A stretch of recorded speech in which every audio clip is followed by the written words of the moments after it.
Okay, let's see if people come back. So this stream might end very shortly.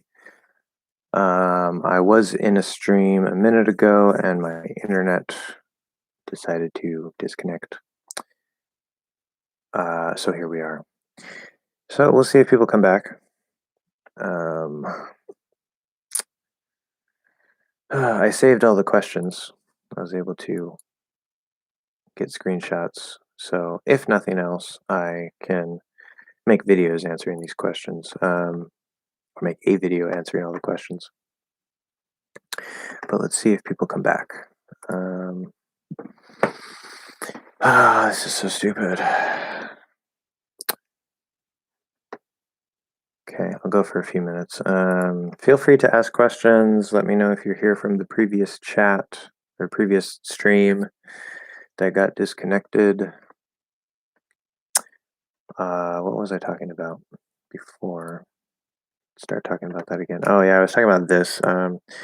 So Steve had a question about using this for emphasis, and before I was rudely interrupted by my internet connection, I was saying that I don't think we usually use this as a form of like as a word of emphasis, but we can emphasize this.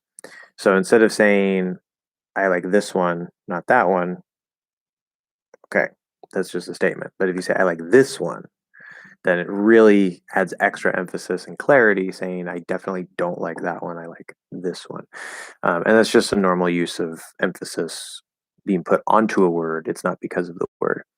Yay, Meadow, somebody from the other stream. Yes, my internet got disconnected for some reason. So here we are. If enough people come back, I'm going to just pick up where we left off. I took screenshots of the chat, so I have all of that still because I'm smart. But yeah, since you're here, I can get to the questions that you had. Where? The question is, I have to find my screenshots. I see them on the desktop. Oh yeah, it was called chat. I called it chat 1 and chat 2. Chat. Okay, chat 1. Can you read my question from the other live? I can, yes. I took a screenshot of the questions before I closed it. Meadow was here first though, so I don't know because I don't know who's gonna transfer over. It looks like everybody's kind of filtering into this one, so we could probably pick up where we left off. So I just finished answering Steve's question. I don't know if Steve was here. If not, you can watch the playback. Okay, Meadow, thanks. Yes, it is my first time. I am a new subscriber. I am from Egypt. My native language is Arabic. Yes, I was answering your question, Steve, and I already answered it. So you can watch the replay, but really quick again, we just emphasize this like we would emphasize anything else by giving it extra stress. The word this itself, I don't think we really use as a word with a meaning of emphasis in itself. So you can say, I like this one, not that one. It just means I really don't want that one. That's all it really is. I could be wrong. Maybe I'm not thinking of an example, but I don't think we use this inherently with a meaning of emphasis by itself. So, yes, technical difficulties. I don't know what happened. The internet was still on, but my roommate lost connection. I lost connection. My phone lost connection. So anyway, yeah. So Meadow says, first time new subscriber. Glad to have you here. Very glad to have you here. From Egypt. Very cool. We have a few people from Egypt. My native language is Arabic. If you consider learning Arabic, I will be glad to help. Yeah, a lot of people say that. They're like, hey, I speak this language. I will help you learn my language. I definitely appreciate that very much. Arabic is on my long list. And my long list, I'm probably never going to get to with all the other interests I have in life. But what I mean by my long list, I have a list of about 6 to 7 languages that I really, really, really want to learn, and that I'm probably going to learn at some point in my life and develop fluency in them. That list aside from English, obviously, would be Spanish, which Spanish is only on that list for a special reason. But Spanish, German, Japanese, Russian. Russian was a late addition. French. I don't even remember them all now. There's one more. Can't think of it. Anyway, and another language. Apparently, it's not that important if I can't remember it. Very close to that list is Korean and Portuguese. Some other languages, Hindi possibly, but I have a long list of languages that I have at least some interest in that I might want to learn a little bit about. Mandarin Chinese. That was the sixth one on that main list. Arabic is on my long list. So at some point in the future, I will probably at least look at it, and it would probably be really cool to learn. But I don't know if I'm really going to learn it to fluency, if at all. How many languages do you speak so far? I I know that's the sad part. So I speak Spanish. I'm not like a C2 native level speaker or anything, but I can speak pretty well. So I speak Spanish, a bit of German, a little bit of Japanese. My Japanese is extremely rusty, but a little bit Japanese. I know a couple words here and there. In French, I can say "Je ne comprends pas le français" because I don't understand. I don't understand French. That's what that means. um, so really, Spanish and English. I would say I speak two languages, but I've been teaching English for a while. I've done an insane amount of research on different polyglots, how to learn a language. I wrote a whole book on it. How learning works, just like scientifically. Um, Looking for different methods and the best way to learn and this and that, whatever. And so, yeah. See, now the new chat is going to take over the old chat, and I'm not going to get to finish the questions from the old chat. So we're going to try to go more or less in order here. Let me try to finish up the previous chat questions. Okay. Like notice in video? What?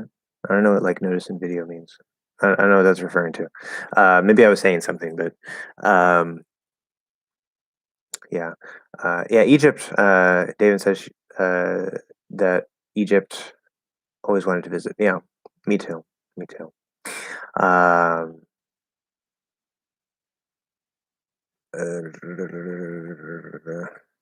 how to pronounce like that? It's not no, definitely not. There's a couple different ways. Short and sweet, it's just y and no, but you might have a bit of a schwa in there and create a second syllable, Um, there's a couple different variations, but it's short and sweet. It's definitely not e. It's not no. Um, your tips about so Meadow also said your tips about better are amazing. Thank you so much. I think mentioning how it took you to learn the Spanish R was helpful because it gave me faith to continue working with it and not giving up. Yeah, exactly. That's why I'm here. Part of the reason I'm here. Anyway, um, yeah, and it's not that complicated. Like I know that if you don't have the experience, you don't have the background. Like it seems very abstract. It's like, what do I do? How do I improve this? And that's perfectly natural, right? Everybody goes through that, but when you get to the point where I'm at and you're like, oh, it's so simple. You just break it into pieces, practice the pieces, put the pieces together like a puzzle. I was gonna say like puzzle pieces. I didn't want to say pieces again, like a puzzle. And you make sure that you can say them all, in a fluid way, clearly enough, or, however native like you want to sound. It's not that hard. Like when it comes to pronunciation, it's the physical mechanical level. So it's really all about putting puzzle pieces together and just making little changes, making mistakes, making improvements. That's all it is. Hey guys, I'm from Eastern Europe. Oh yes, David is from Eastern Europe. Yes. Despondency, would you recommend that I talk more to natives since I started to forget? There's an arrow in the picture. I started to forget some things or something since I don't talk that much now. I can definitely recall words if. Oh yeah, cool. I have it on the other one. Okay, would you recommend that I talk more to natives since I started to forget some things or words? Since I don't talk that much now, I can definitely recall words if you say them or know what it is. Um,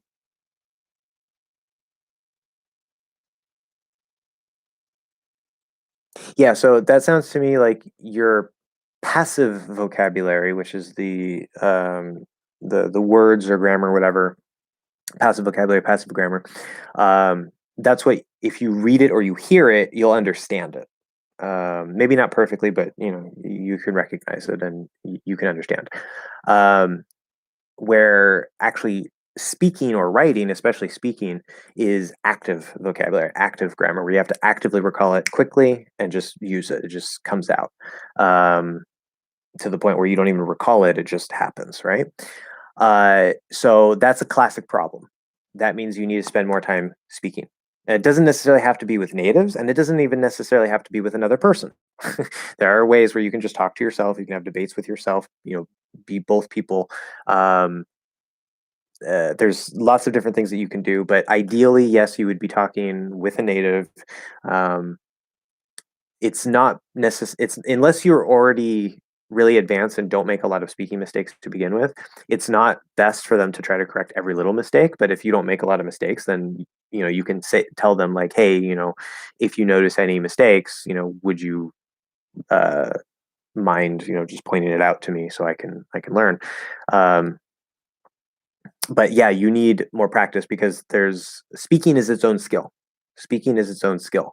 No matter how much listening you have, even Steve Kaufman, who's a very big fan of Stephen Krashen, all input, input, input, right? I plus one, all this stuff. Even Stephen Krashen too, I think, but even Steve Kaufman uh, recognizes, once you can understand the language, you can't just magically speak it. Okay, so you have to spend a lot of time speaking and speaking and speaking and speaking and speaking.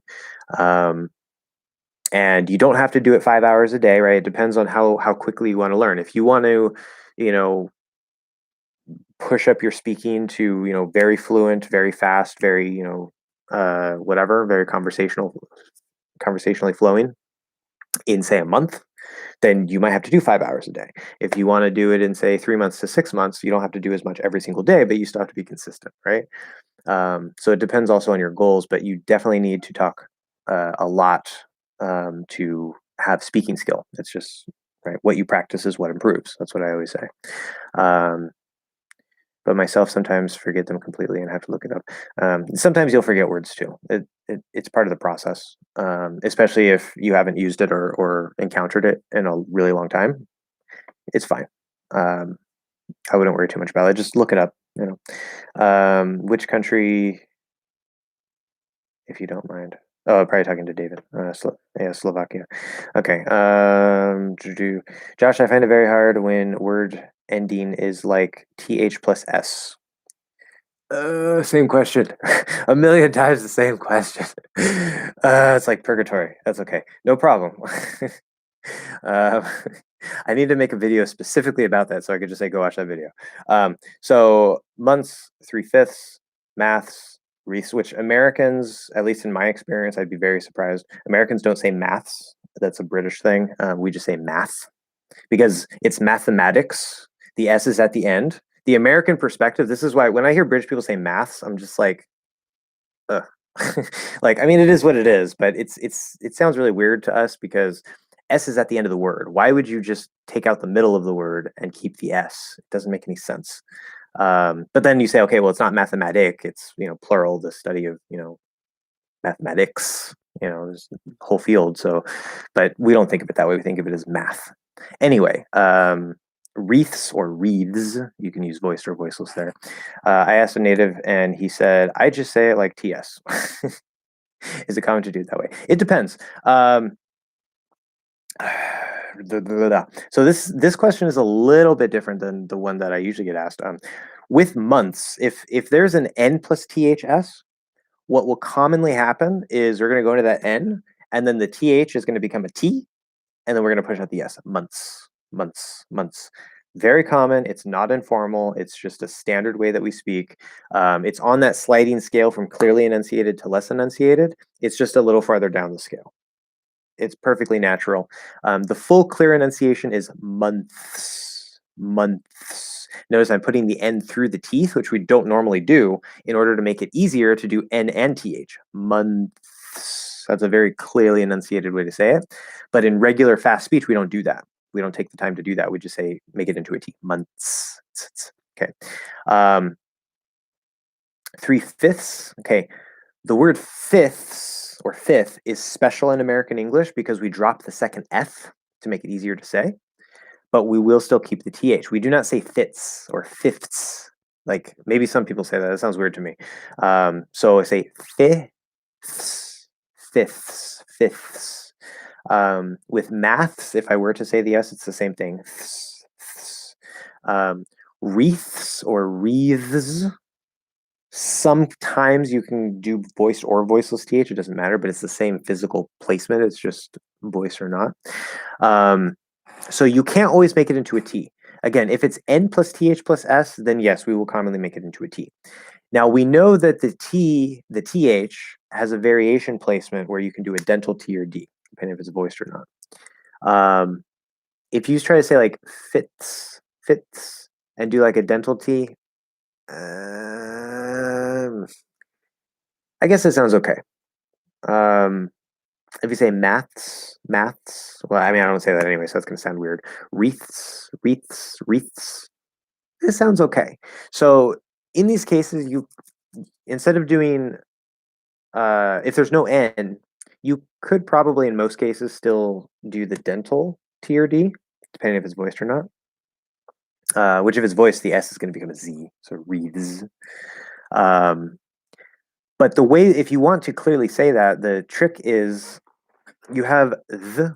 What's up with my screen? Why am I at a weird angle? Have I been this low the whole time? I feel very small right now on my screen.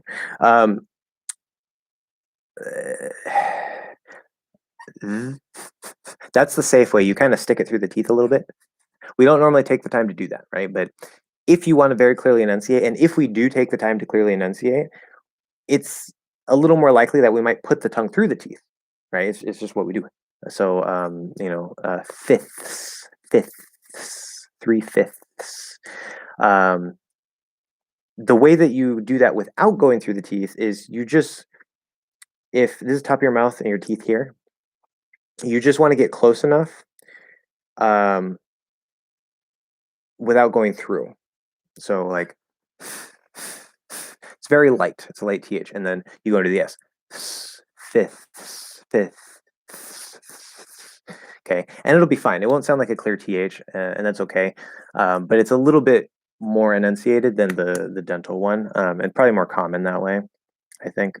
Definitely more common that way. Okay. I see AA in the new chat. Hi, Josh. How are you doing? Welcome to the chat, AA. Also, Maxim Petruk. I have some people to say hi to. Sorry. We had a disconnection from the previous chat, and I'm trying to get to the questions from the previous chat. We're almost done before I talk about this chat. But yes, hello, AA. I'm doing fine. I hope you're doing well. Maxim Petruk, also from Ukraine. I'm going to get to your question in a quick second. Just hang tight a minute. But hello. Thank you for stopping by. I hope you're still here. Okay. Original chat. People say TS or S. Yeah, basically. No one usually pronounces the TH before S. It depends on how clearly we enunciate. I definitely, as I was saying, I wouldn't say, if there's no N, I wouldn't say it's a T. Fits is different. If it's a dental T, maybe, but a regular T, no. You're going to sound kind of weird. Months are either, I would read that as months, or months, well, whatever. Yeah. I wouldn't spell it that way, but 3 is 3, though. Yes, of course. But, well, there's no S there. So, yeah, I mean, the TH is a TH. With 3, you can do a dental, of course. 3, and that's fine. I don't know whether maths is a thing in American English, yeah, as I said, but it's for sure just math for most people and pronounced as it's spelled, IT or IT Apostrophe S, yeah, it is spelled as it is spelled. No, wait, hold on. I always get that rule confused. Yeah, apostrophe S. Other things are probably the same. Yeah, so very good despondency. You know quite a lot. Talking about Josh, that someone mightn't have.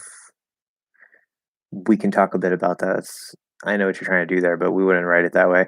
Mightn't have even heard the sound. I still struggle with fully stop. Yeah. That's a common problem too. Besides some other things, I do get better at it though. Okay, it just takes practice. Okay, that's the end of the first chat. Yay! Okay, so um, where are we? Okay, so Steve asked, "Do you like anime?" So in English, we use anime singular and anime plural. We don't have the s. I know some languages do. Like in Spanish, they say animes. Um, but sometimes you might hear someone add an S because it's kind of reflexive. It's instinctive for us to do that. Not reflexive grammatically, but like a reflex to do that. But yeah, anime. I love anime. In fact, I'm watching several series right now that I'm waiting every week for episodes to come out. Last season of I can't think of the name. It's Shingeki no Kyojin, Attack on Titan, Titan, Black Clover, which is ongoing. I'm a late comer to both of those.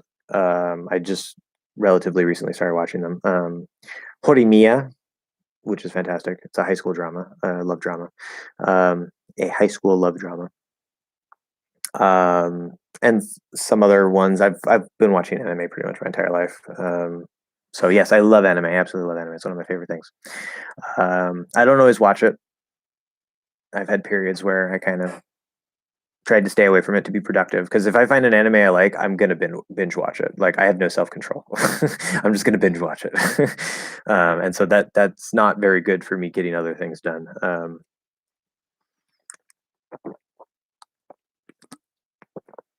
Let's see, and Fire Force, which is a relatively new one. I'm waiting for the next season of that to come out too. But okay, so Maxim, and I know that you have some follow up, so I'm going to include that as well. You say you're from Ukraine. Well, welcome. Yes, glad to have you from Ukraine.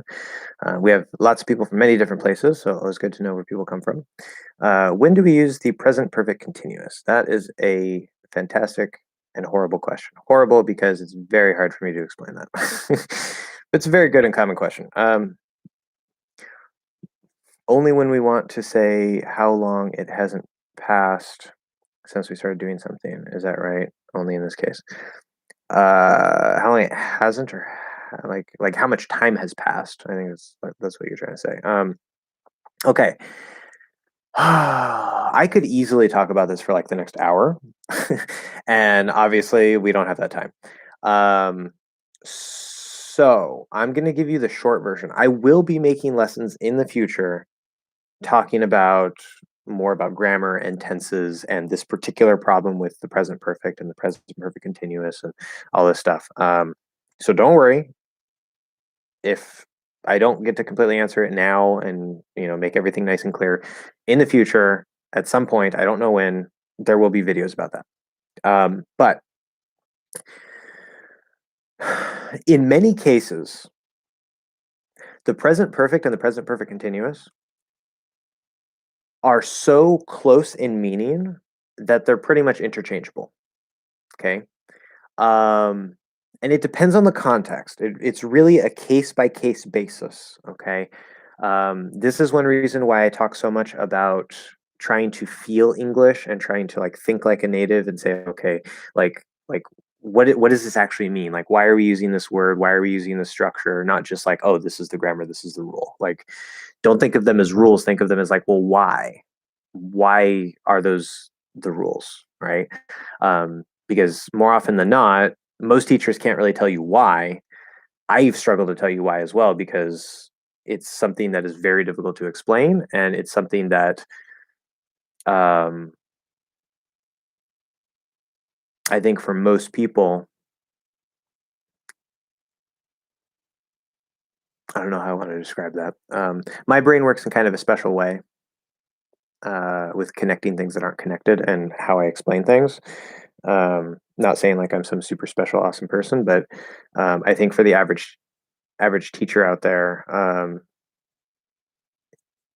they don't know how to describe how it feels.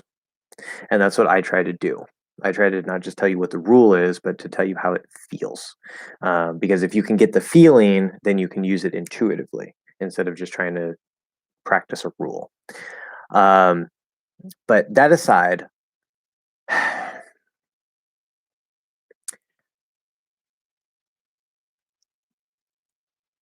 don't want to make this answer too crazy long. Let me see what else you wrote really quick. Okay, so I meant negation in the present. Okay, yeah, good. Duh, I should probably read that. But that was a good preface. Okay, so we have that. So you're talking about specifically for negation. When do we use negation in the present perfect continuous? Meant when do we use the present perfect continuous with negation? Okay, only when we want to say how long it hasn't been since we started doing something. Okay, that's a little bit easier to answer. Um, that doesn't mean it's easy. Okay, so, well, I mean, you would use negation in the present perfect continuous when you want to negate a present perfect continuous statement. uh, obviously, but that's not really a helpful answer. So, part of the problem is the non continuous present perfect. It has a few different uses, but it has two basic ideas that are rooted in the same base idea, um, and the same perception of time, but the resulting meaning feels a little bit different. One is to talk about like your experience, like I have been to Japan. Okay, um, which I haven't. That's a lie. So positive or negative, it doesn't matter. But that's just talking about your experience. At some point in your life, you went there. We're not talking about the specific time. We're just saying, okay, that experience continues until today because I'm still alive and I have that experience. It's a special use of the perfect tense. But there's another use of the present perfect, regular present perfect, which is like I have read this book. Well, I guess that's experience too. I have read this book 5 times. Okay. Now it's still rooted in that experience idea, but we're really talking about like, okay, starting from the first time, how many times have you read it? Now, if you say, I have read for 1 hour, or I have been reading for 1 hour. In this context, those are so similar that they mean the same thing. There's no difference. I have read for 1 hour. Although I have read for 1 hour, depending on the context, the exact context could mean something slightly different. Um, Meaning like you have the experience of reading for 1 hour in your life, but most likely you look at the time, oh, it's been 1 hour. It has been 1 hour. So I have read for 1 hour. I have been reading for 1 hour. There's not really any difference in meaning there. Talking about the negative,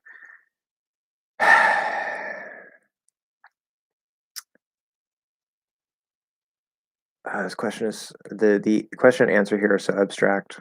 I'm having trouble pinpointing exactly what I want to say here, especially since it's out of left field. I was talking so much about pronunciation and other stuff. um,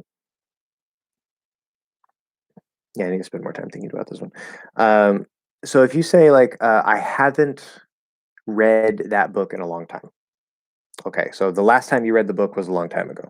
So yes, there's been a lot of time that's passed. Now that's I haven't read that book in a long time. That's not the continuous, right? But we're still talking about how long it has been, like how much time has passed since the last time I did that. If I say I haven't been reading, which that's a little bit weird. It has uses, but I haven't been reading for an hour. So you say like I don't know, you're sitting there, you're reading, and somebody says, "Hey, let's go do something. You've been reading for an hour."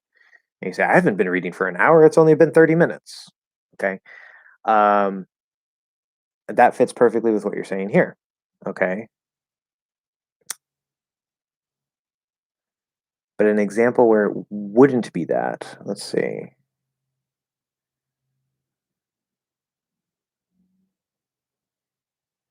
For now, I'm going to say you're correct. I'd really have to refresh my mind on all the specifics and details and context. If you have any specific context and like specific sentences and context in mind, that could help a lot because language is a lot about context. Rules are really just like static descriptions out of context. And so when trying to think of examples or all the possible cases, sometimes it's really hard to do that. So for now, I'm just going to say, yes, you're correct. um, I hope that helps. That probably wasn't very useful, but as I said, I'm going to be making lessons about that in the future where I actually refresh my mind, take time to look at all the possibilities and all that stuff. Okay, what do you think about Michel Thomas? Meadow asks. Um, I did a little bit of testing of Michel Thomas. Like I listened to some of it, some of like the introductory lessons for. I was just trying it out to see how I liked it, and a lot of people really like it. There's some polyglots who use Michel Thomas. I think that it is a. And Maxim says thanks. It does help. Perfect. Good. Good. I think Michel Thomas is a perfectly good resource that can help. Based on my personal preferences and my initial experimentation with like the first few lessons of it and just kind of like following along, I can see why it would be very useful and why people would like it. For me, I was like, I think I'm gonna try to find something different, because I tried so many different softwares or software programs. I don't usually say softwares; it's a little weird. Um, so many different techniques, so many different activities, trying things from different polyglots and all this stuff. So that one was not one that I preferred. Um, but if you enjoy Michel Thomas, I think, especially as a form of input, um, it can definitely help you a lot. Again, I don't have extensive knowledge and testing of it, so I can't give like a full endorsement. But there are other people who have used it and really like it, so obviously it works for some people. It's supposed to also give you the output, right? Because you're supposed to be like the third student or whatever, and you have to try to like reproduce the language and whatever. And it's I think it's a nice balance between like the input and output. But that's just one way to do it. There's literally a million ways to learn a language. So if you like it, go with it. You know, but if you're kind of like, it's kind of boring, should I do it just because people like it and I don't really like it? Is it going to help? Then I wouldn't do it. So, okay, how to pronounce dia like that? Dia, dia, dia. Now we don't really, I don't think we ever really use that in isolation, because if it came to like a tag, like do you, we wouldn't say like dia. We would actually say do you, or do ya, right? We could still reduce you to ya. But if we say like, what do you say? Right. So like, what do you say? What do you? What do you? Yeah, what do you? Dia, dia, dia. There might be a schwa in there, depending. So you say what do you? What do you say? We're reducing do to da. We might write it like that if we try to write it, which we're not supposed to write it that way, but if we were, we might write it that way. But what do you or would you? What do you say? What do you say? So you can drop that schwa and just go from the D to the ya. It's a little bit messier, but it's still on that scale, perfectly fine. Okay, Meadow also says, I think we have to call you the feedback man because you give us feedback about grammar and pronunciation takes that. Well, no problem. Yeah, not direct feedback necessarily because I can't hear you. I can catch your typing mistakes, of course, but yeah, it helps. Things I didn't know. It was asked a lot. Sorry. What was that about? Oh yes, the THS combination. Yeah, it's a common problem. It's a common question English learners have. One of my goals is to answer all of these questions that like so many English learners have because apparently, I mean, I know there's just a lot of people learning English like and that start learning English all the time, and so these questions are going to happen. But I want to be part of what I want English Hacks to be is like the one resource that answers all of those common questions, and you don't really have to like look for it. It's just like, oh, they're all right here on this channel. Great. So yeah. Anyway, AA asks, does proximal adverb, are there proximal adverb like upon have native recognition ways? I have no idea what that means. You're gonna have to reword that because I don't know what have native recognition ways. Native recognition. I don't know what that means. That last part. Um, and then proximal adverb. Second. Proximal, not primal. Proximal adverb. Is that a thing? Wait. What?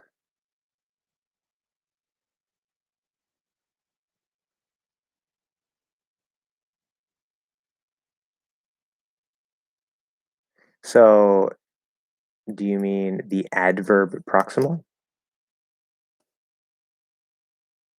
It's an adjective. Not an adverb. Maybe it can be used as an adverb.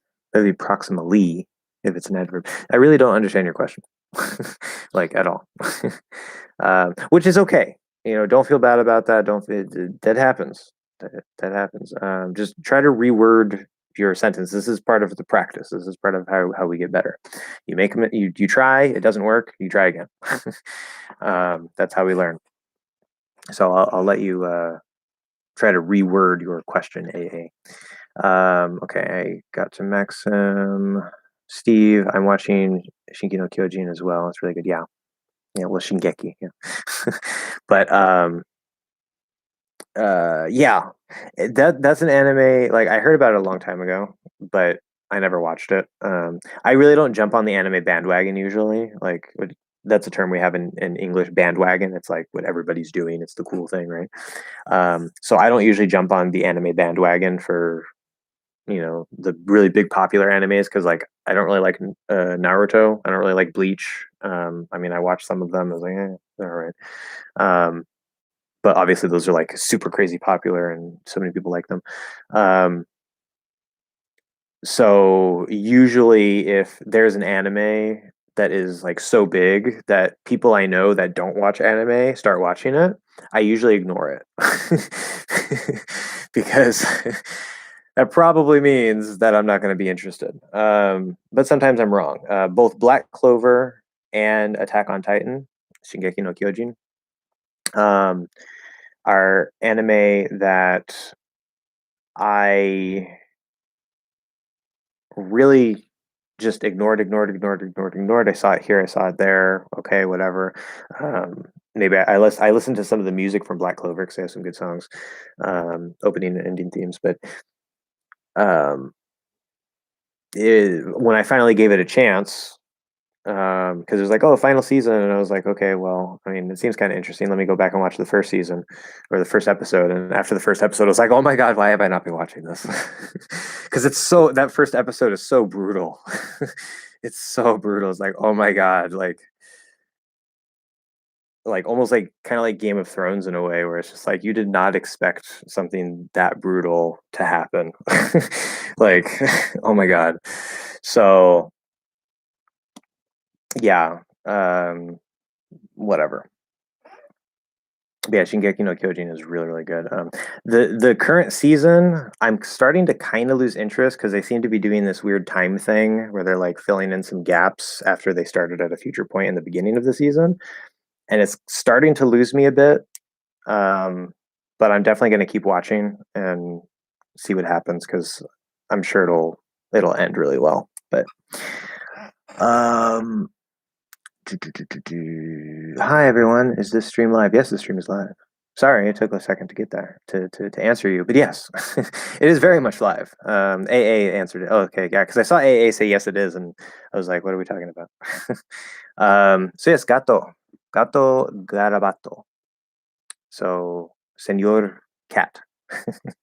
I'm pretty sure that's the Argentinian flag. So, welcome if you're still here. I hope you're still here. Feel free to ask questions. And yeah, that's why we're here. Although I don't even remember, the last stream was what, like almost 3 hours, and now we're on another 40 minutes. Jesus, we're gonna do this all day, guys. I'm gonna have to cut it short at one point. My voice is gonna give out eventually. That's okay. Okay. What about this one? I haven't been sleeping well. I haven't been sleeping well. Okay, so that's a good example.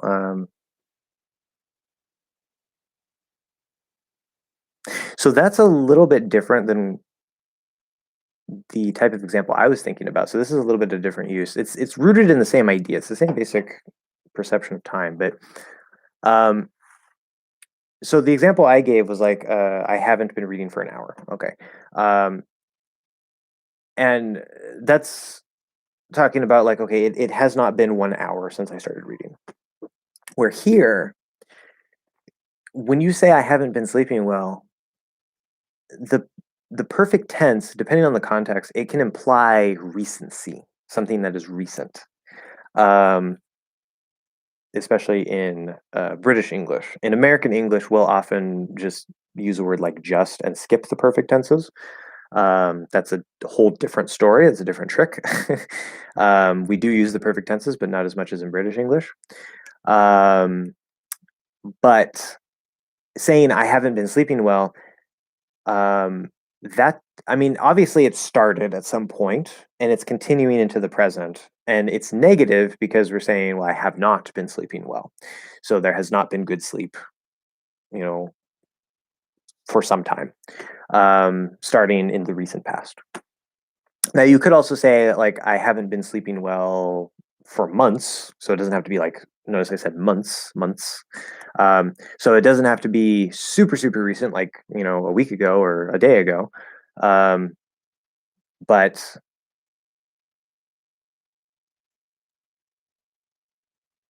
yeah, um, that's just a way to say sometime recently I started not sleeping well.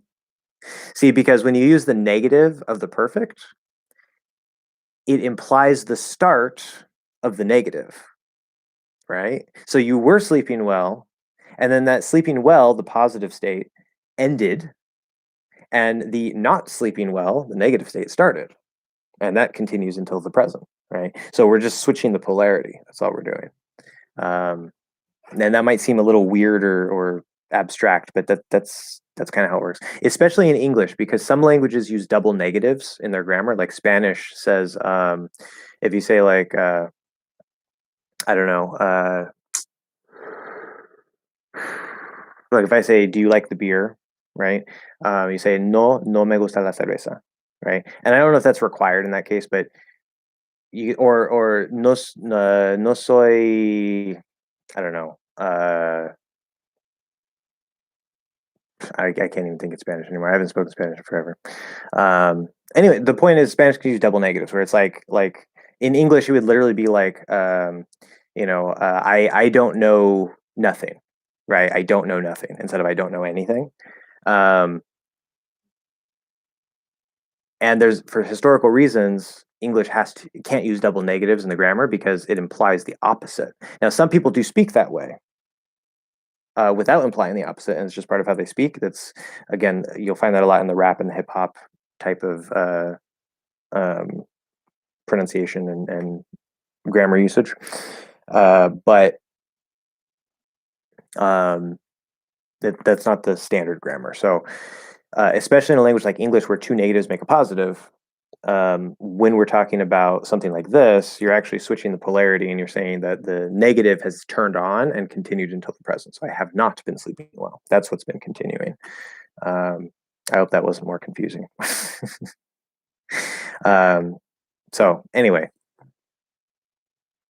Meadow, I have seen some ads about learning an accent in 3 months. I was for an acting school, like a British accent, or an Australian accent, or Southern accent. What do you think about that?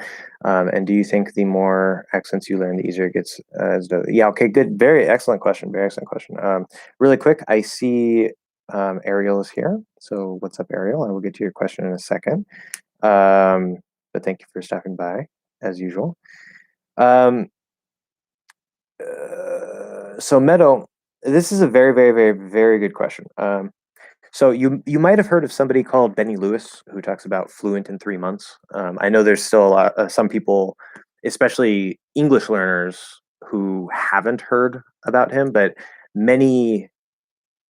I mean, I don't know all of if exactly how popular it is, but how popular he is. But I know that many native English speakers who are learning other languages are aware of Benny Lewis, and some of them hate him because they think he's crazy and he's lying, and there's no way that you can become fluent in 3 months. And I made a whole video about that and talking about what's really possible. But this is kind of related to the same thing, except here we're talking about an accent. Now, if you are learning a foreign language where there is a completely new set of sounds, obviously most of the consonants are going to be the same, but especially the vowels, right? Where maybe you have new vowel sounds. Um, so if your language only has 5 vowels like Spanish, 5 vowel sounds like Spanish, and then you go to English where you have at least 10 vowel sounds depending on the dialect, um, things get a little more difficult, right? So it's relative, right? In Within one language, obviously some sounds can shift drastically, but it's usually not as crazy as like a whole new sound system in a foreign language, right? Um, but either way, uh, if you're using the right techniques, you're putting in the time consistently, uh, you can take any skill, whether it's a language, like oh again, okay, you can take any and over a 3 month mission period, a focused, concentrated period, using the right techniques, following the 80-20 rule, and starting with a physical mechanical basis. In the case of language, it would be pronunciation if we're talking about the whole language. Um, but using the 80-20 rule to get the bang for your buck, we would say, um, you can make an astounding amount of progress going from absolute nothing to quite, I don't want to say easily because it's not easy, but relatively easily up to the lower intermediate level for sure, if not the upper intermediate level of any skill. Now, if you want to do that in 3 months going from nothing, it's going to take a lot of work. It's going to take a lot of active practice. It's going to take some brain melting. I've experienced brain melting myself in my experimentation. Um, Benny Lewis goes through a lot of brain melting when he's learning a language. And it's called brain melting because it literally feels like your brain is melting. I had a German conversation once where I was taking a very active approach. Um, and I tried to speak in German for, I think it was like 20, 30 minutes straight. Like it was just me. The other person was listening because I just wanted to try to practice speaking as much as I could in that time. And by the end of it, not only could I not form a sentence in German, I could not form a sentence in English temporarily. I had to end the conversation because my thoughts were just so fuzzy. I couldn't really focus on anything. And it sounds really bad. It's a temporary thing. It's not going to, brain damage you or anything. But it's like a processor, right? My brain it like overheated basically. And I had to end the conversation, and about 10, 15 minutes later, my brain had some time to recover and I could start sort of thinking again, and I was back to normal pretty much. But that is how you learn super, super quickly. But it's very intensive. It requires a very high amount of energy. Now, specifically for accents, that's going to be relatively easy compared to that, right? Um,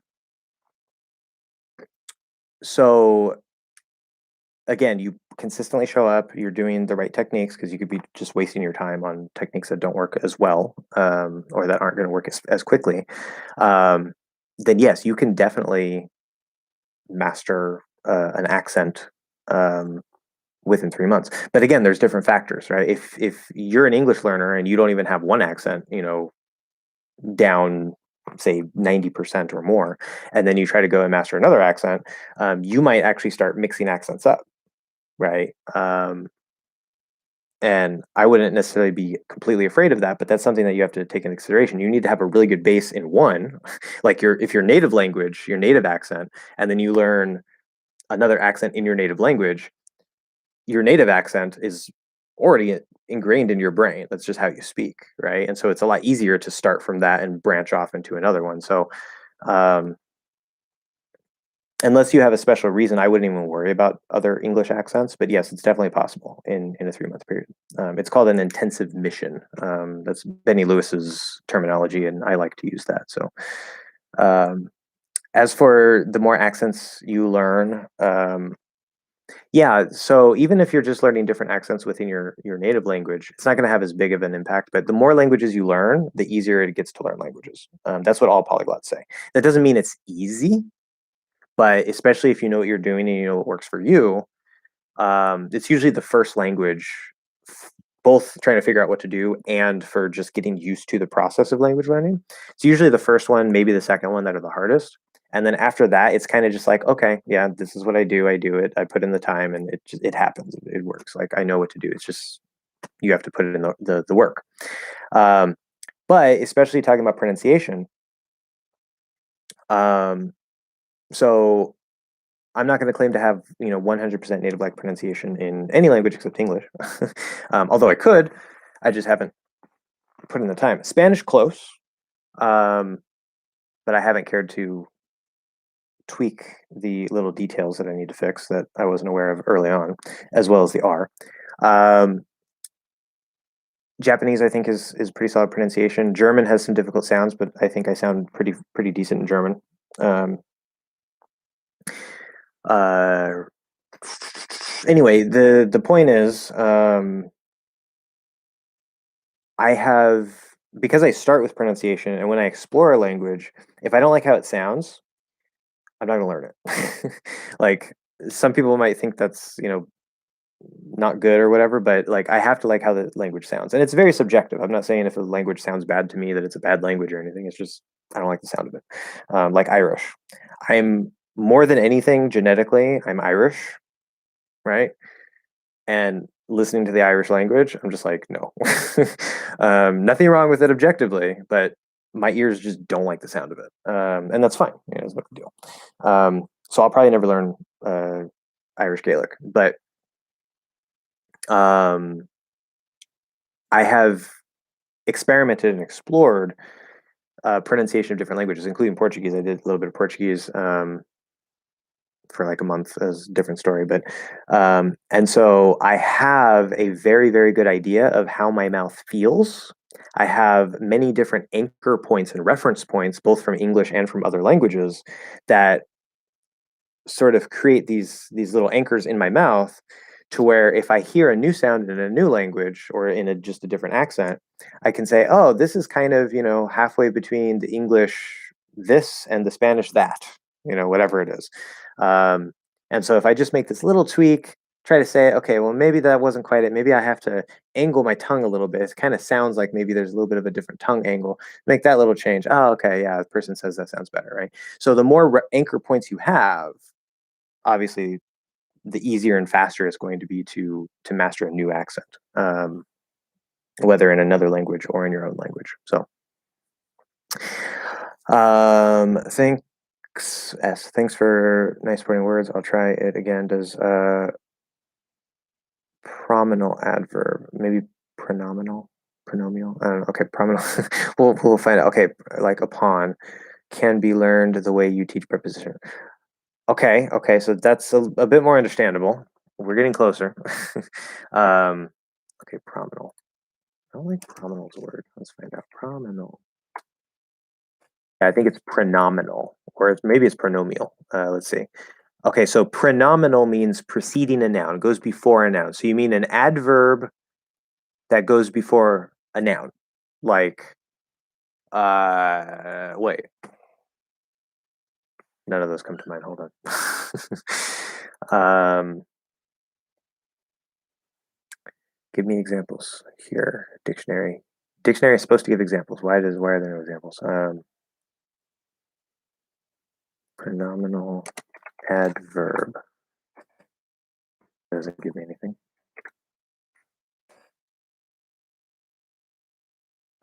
There it is. Pronominal. Pronominal adverb. Pronominal adverb is a type of adverb occurring in a number of Germanic languages, formed in replacement of a preposition and a pronoun by turning the former into a prepositional adverb and the latter into a locative pronunciation change, into a locative adverb, and finally joining them in reverse order. Okay, see, this is why you guys are all confused, because of descriptions like that in grammar. That was a bunch of gibberish nonsense that is not helpful for anybody except a linguist. That aside, let's see. Okay, so it's giving me examples in Dutch and English. Pronominal adverbs are most commonly encountered in literary registers or in legal usage. They are used frequently by lawyers and drafters of legal documents, primarily as a way of avoiding the repetition of names of things in the documents, or sometimes as a self-reference to the document itself. For this reason, pronominal adverbs are often seen as a type of legal jargon, which means a type of legal speak, legal language. So I'm not sure why you have this question, if we are indeed talking about pronominal adverbs specifically, because they don't particularly exist in English. They exist, but they're not really used in actual speech. So either we have the wrong word, pronominal, or I still don't quite understand your question. Closer, but I think I can answer your question anyway, because the real question is, can they be learned the way you teach prepositions? And I can answer that for sure, even without knowing your specific details. So I mentioned this in the book, and I think I talked about this a couple streams ago when I was talking a bit about the prepositions. When I wrote the book, I won't go through all the process again of how I sorted everything out and structured it, but I went to the dictionary and I didn't just look at the meanings that are classified grammatically as prepositions, right? There were also adverb usages. Sometimes there were adjective uses of a particular preposition, and both for my purpose in the book and teaching you and using the logical approach, as well as for just the reality of the words themselves in the mind of a native speaker, it does not matter. It doesn't matter if in this particular sentence, grammatically, a word that is normally a preposition is now an adverb.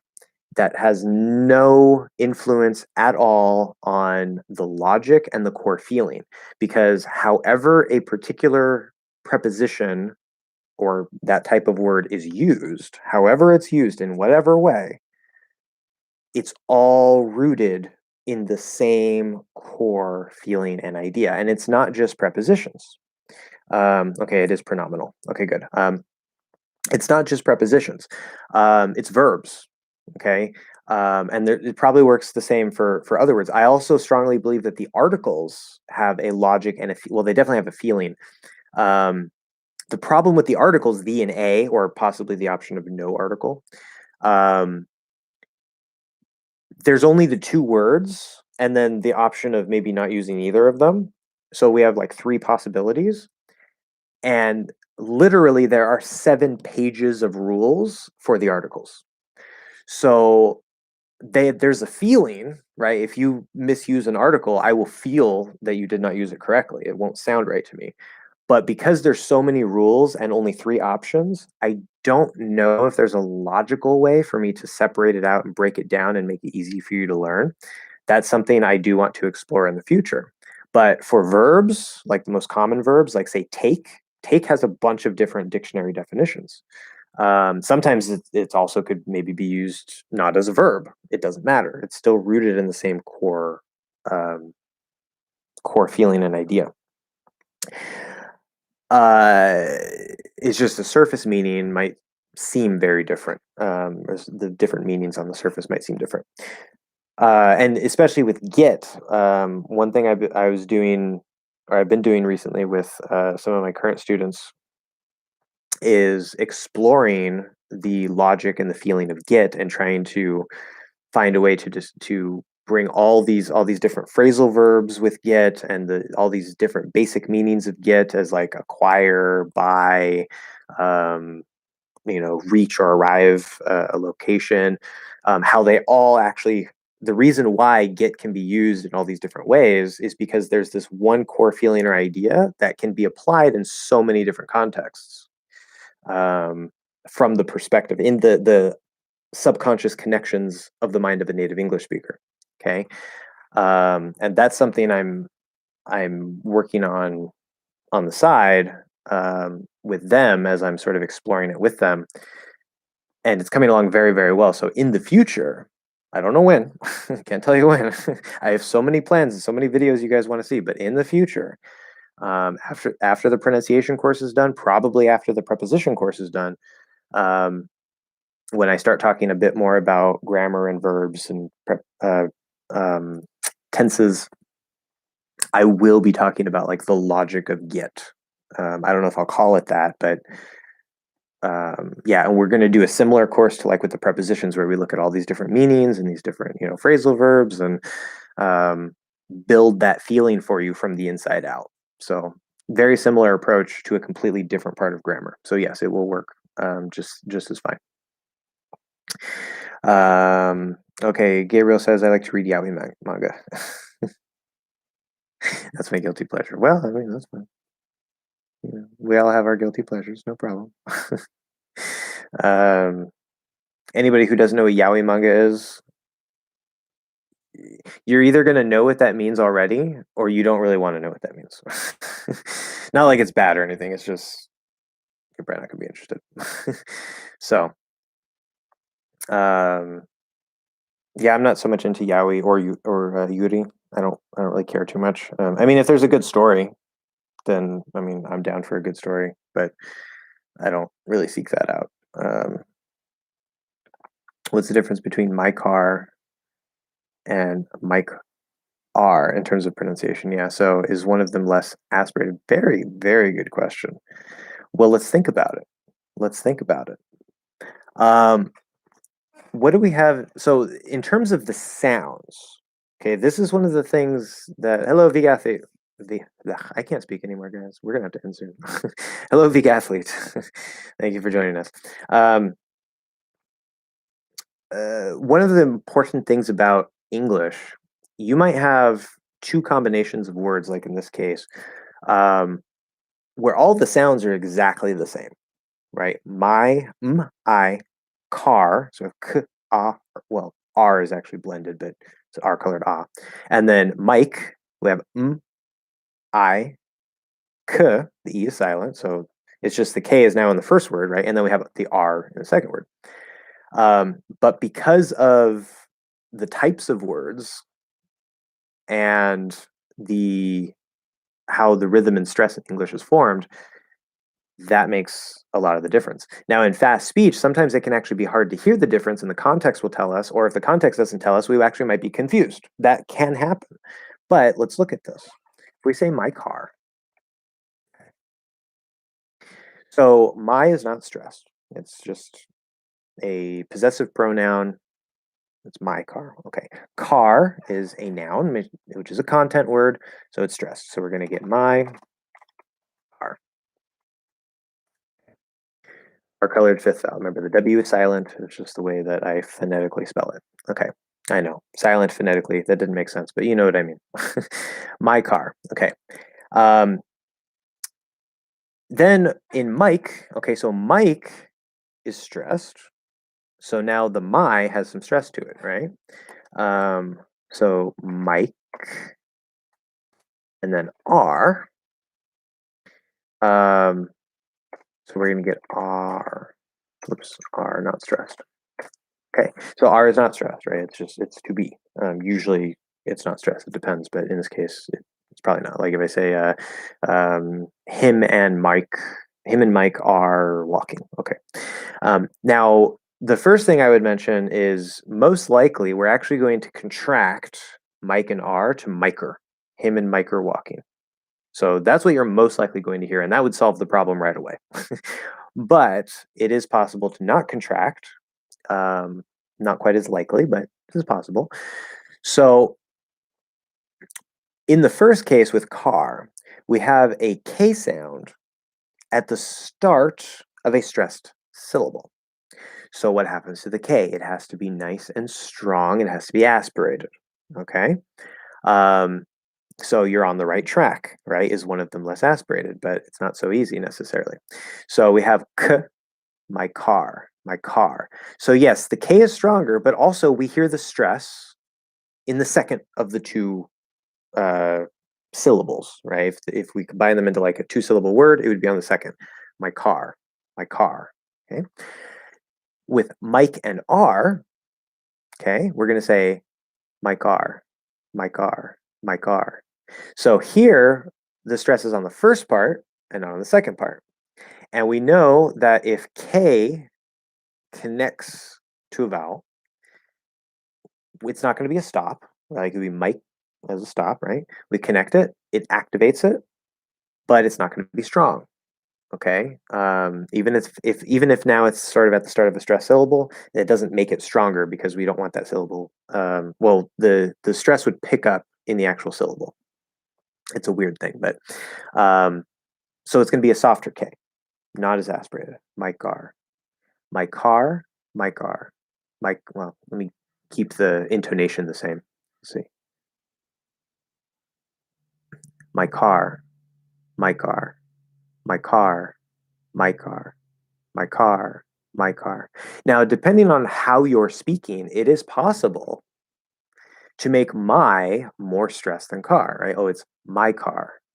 Now it sounds pretty much, now it sounds actually, yeah, 99% exactly the same as Mike R. Okay. So it's how English works.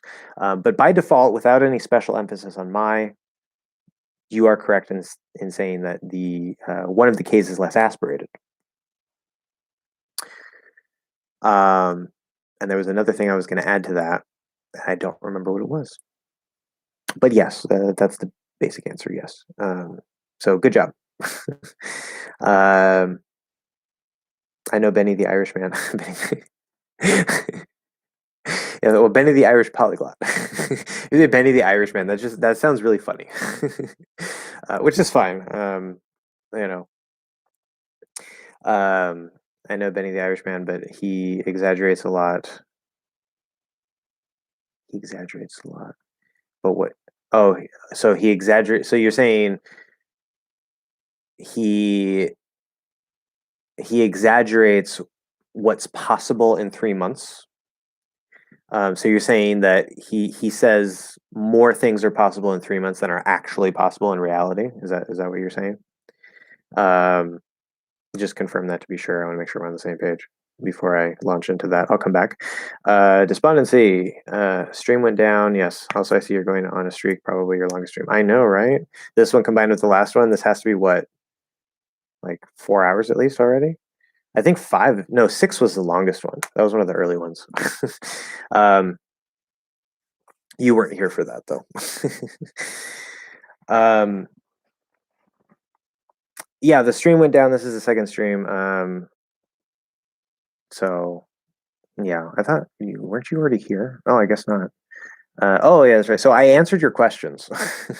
If you had any questions from the last stream, I screenshotted them and continued answering those before I started on this chat. So if you had any of the questions or whatever, I don't remember if you were just responding to people, which your responses were good. One was not quite accurate, but you can go back and watch the replay of this stream to see all that. It's going to be towards the beginning, but okay. Meadow, regarding exploring pronunciation of different languages, there is an amazing channel called Fluent Forever. Yes. Fluent Forever Czech one. And there's a book. Well, I don't think it's. I think you mean like check it out. Like you want me to check it out. But okay, Fluent Forever. And there's a book by the same title. Yes, Gabriel Weiner. Yes, he is American. I know, and he's an opera singer. I am very much aware of Gabriel. He has informed some of my own personal preferences for learning, and he also gave me the secret to mastering articles in German with the masculine, feminine, and neuter, which I haven't gone deep enough into German to actually apply that. But when I do go back to German, one of the most difficult things for German learners is actually going to be relatively easy for me because I have a hack that was inspired by him. But anyway, that aside, yeah, I love Gabriel Weiner. I bought his book 6 years ago, I think. And for a while, actually, I was using like back. I think it was before he wrote the book. Was when I originally found him. Yeah, it was my early exploration of trying to figure out how to learn Spanish. Um, and he was talking about using iMacros in Firefox or Chrome to have this thing where you have like a search box and like you type in a word and it'll open all these tabs, like like Google Translate, whatever dictionaries you want, a site that gives you example sentences. Instead of looking all these sites, you just type in once and it opens everything for you. I used that a lot in my early days of teaching myself Spanish. It was very, very useful, especially for making Anki cards. Um, so yes, I love Gabriel Weiner, and I highly endorse his book Fluent Forever. Again, it's just one approach, but he has some very, very excellent, awesome ideas, and I like a lot of his techniques. So I am pretty sure I also mentioned him in my book. Yes, I did mention him in my book about how to learn a language. So, um, okay. What feeling does upon have? That's a good question. Two preposition feeling combined, up and on. I read your preposition book many times. It is really helpful and super good. Thank you very much. I'm glad it's useful. That's going to take me a second to answer. Let me see what else we have really quick. Yeah, okay. So let me answer this for AA.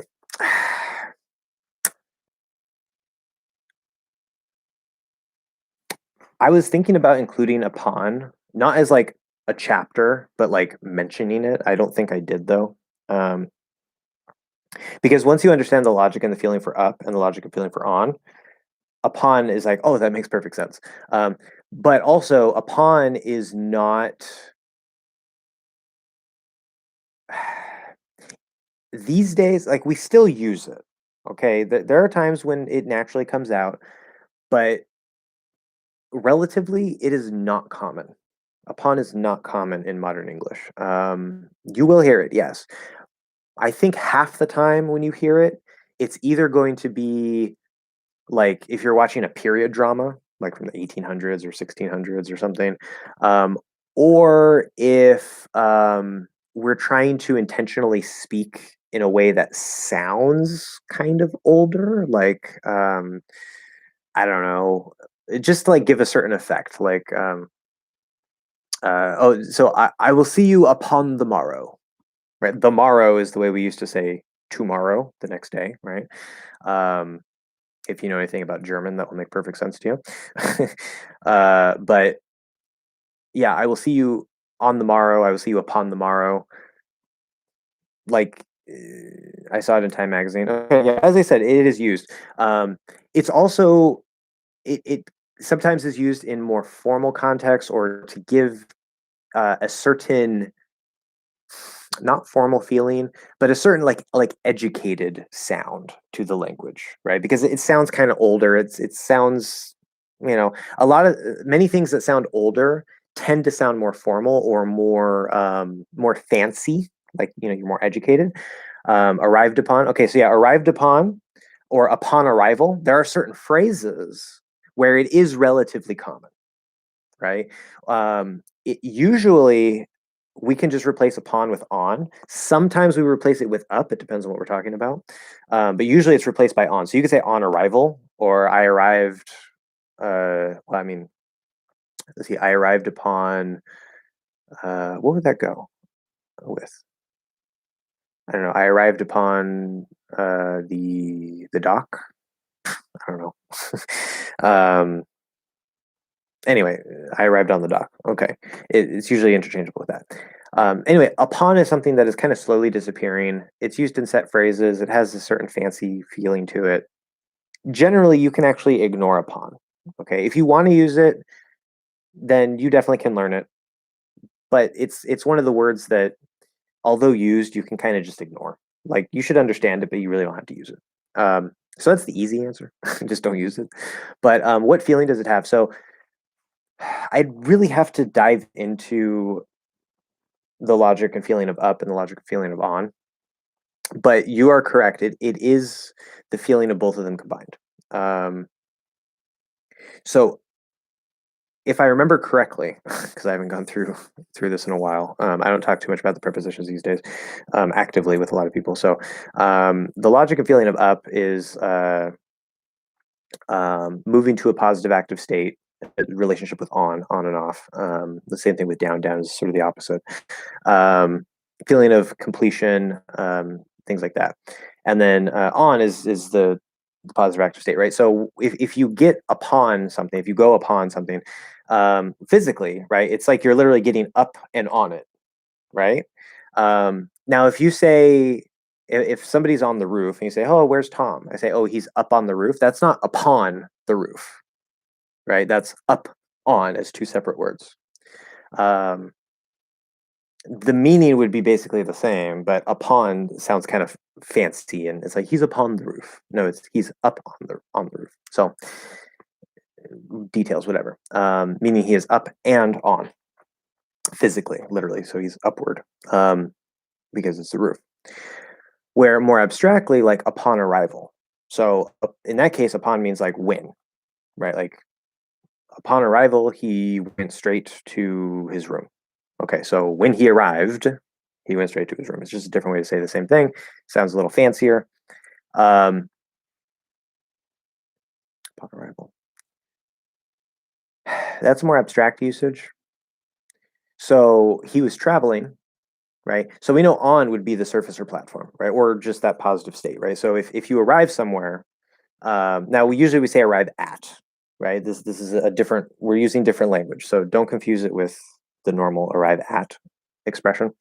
Um, but you arrive at a location, right? But that location can potentially, depending on how we're using the language, can be perceived as sort of an abstract platform, right? It's like, okay, now this is the dot.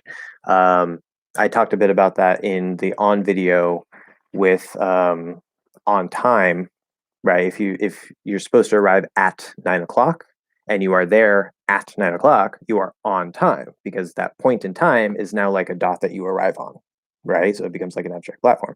So this is all working under the surface. So if you arrive at your location, that location is now sort of like an abstract platform, right? And you were traveling, and the up is the completion of the traveling. Now, again, we could just say on arrival these days. It's the same thing. It's much more common, probably just say on arrival. Um, but you could say upon, and the up just makes it sound like that completed, like you're moving to that state of completion because you're arriving at your destination, right? So, uh, probably not the best explanation.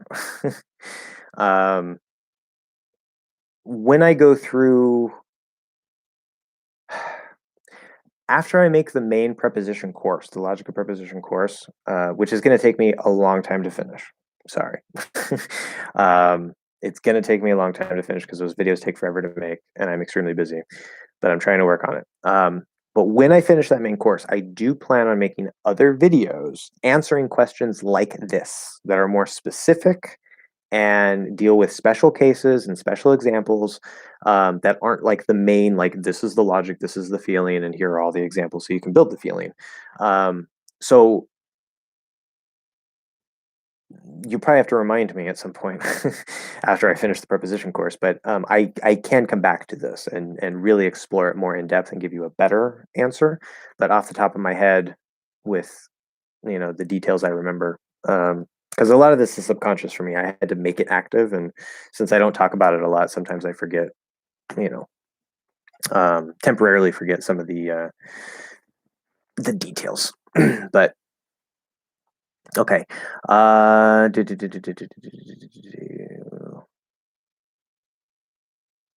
Okay. The athlete has a question. Is it difficult for you to understand other accents like British, Australian, or even accent within the US? Is it difficult? Generally, no.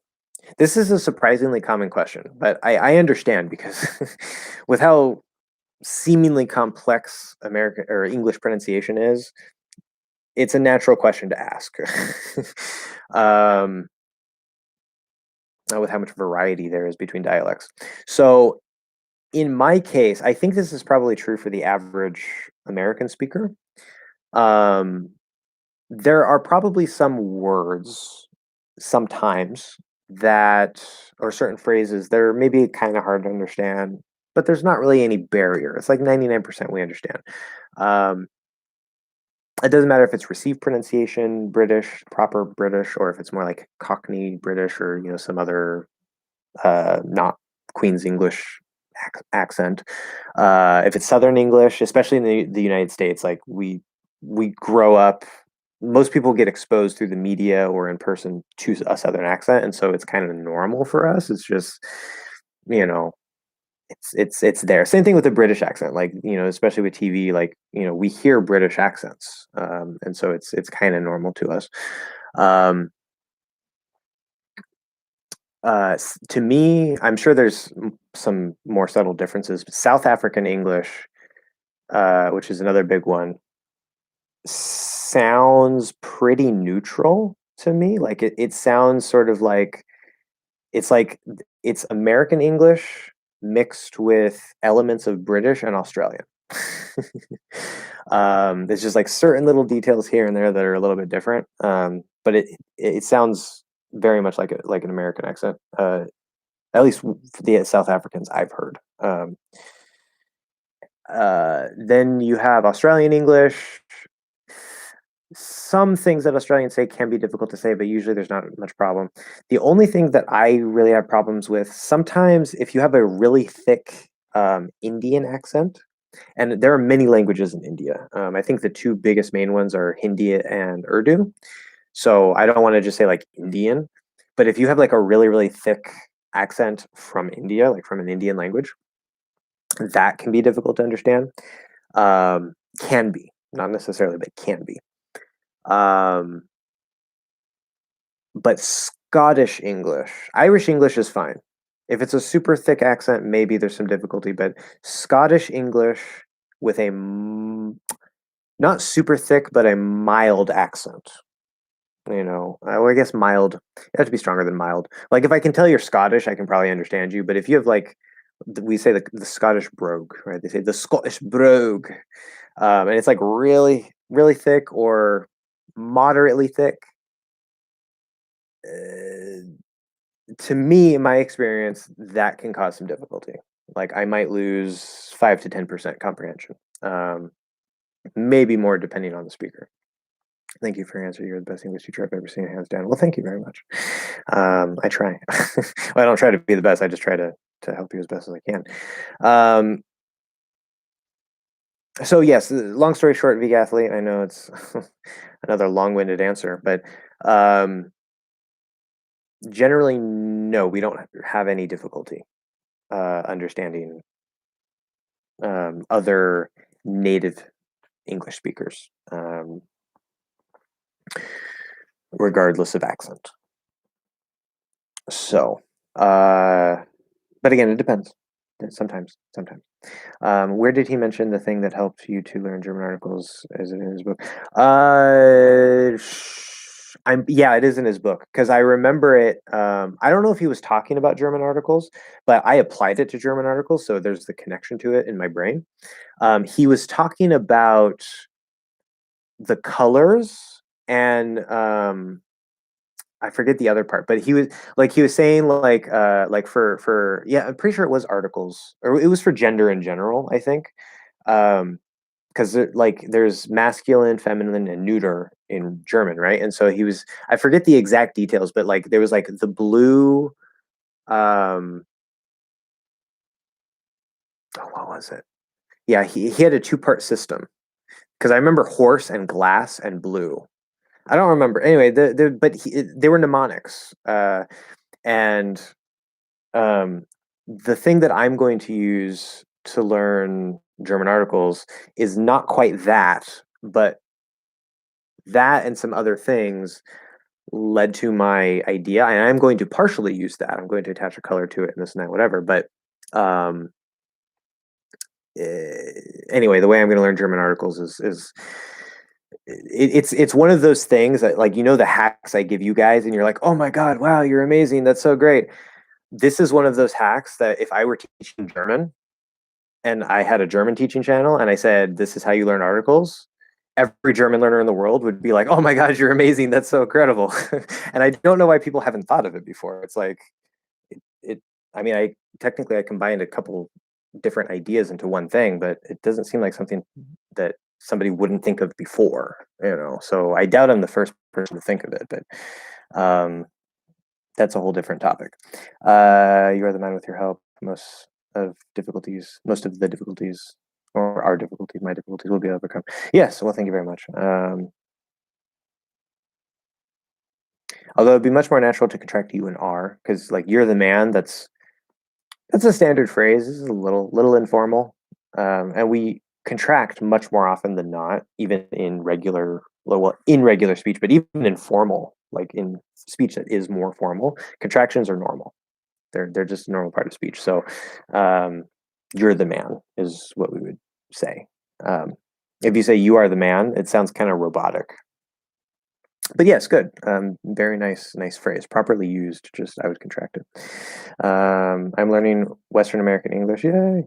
And I find other accents difficult to understand many times. Maybe that's because I'm exposing to those dialects that often. Thank you.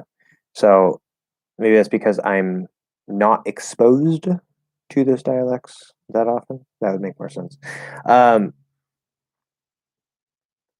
Yeah. Well, if you're learning Western American English, you're in the right place. Yeah.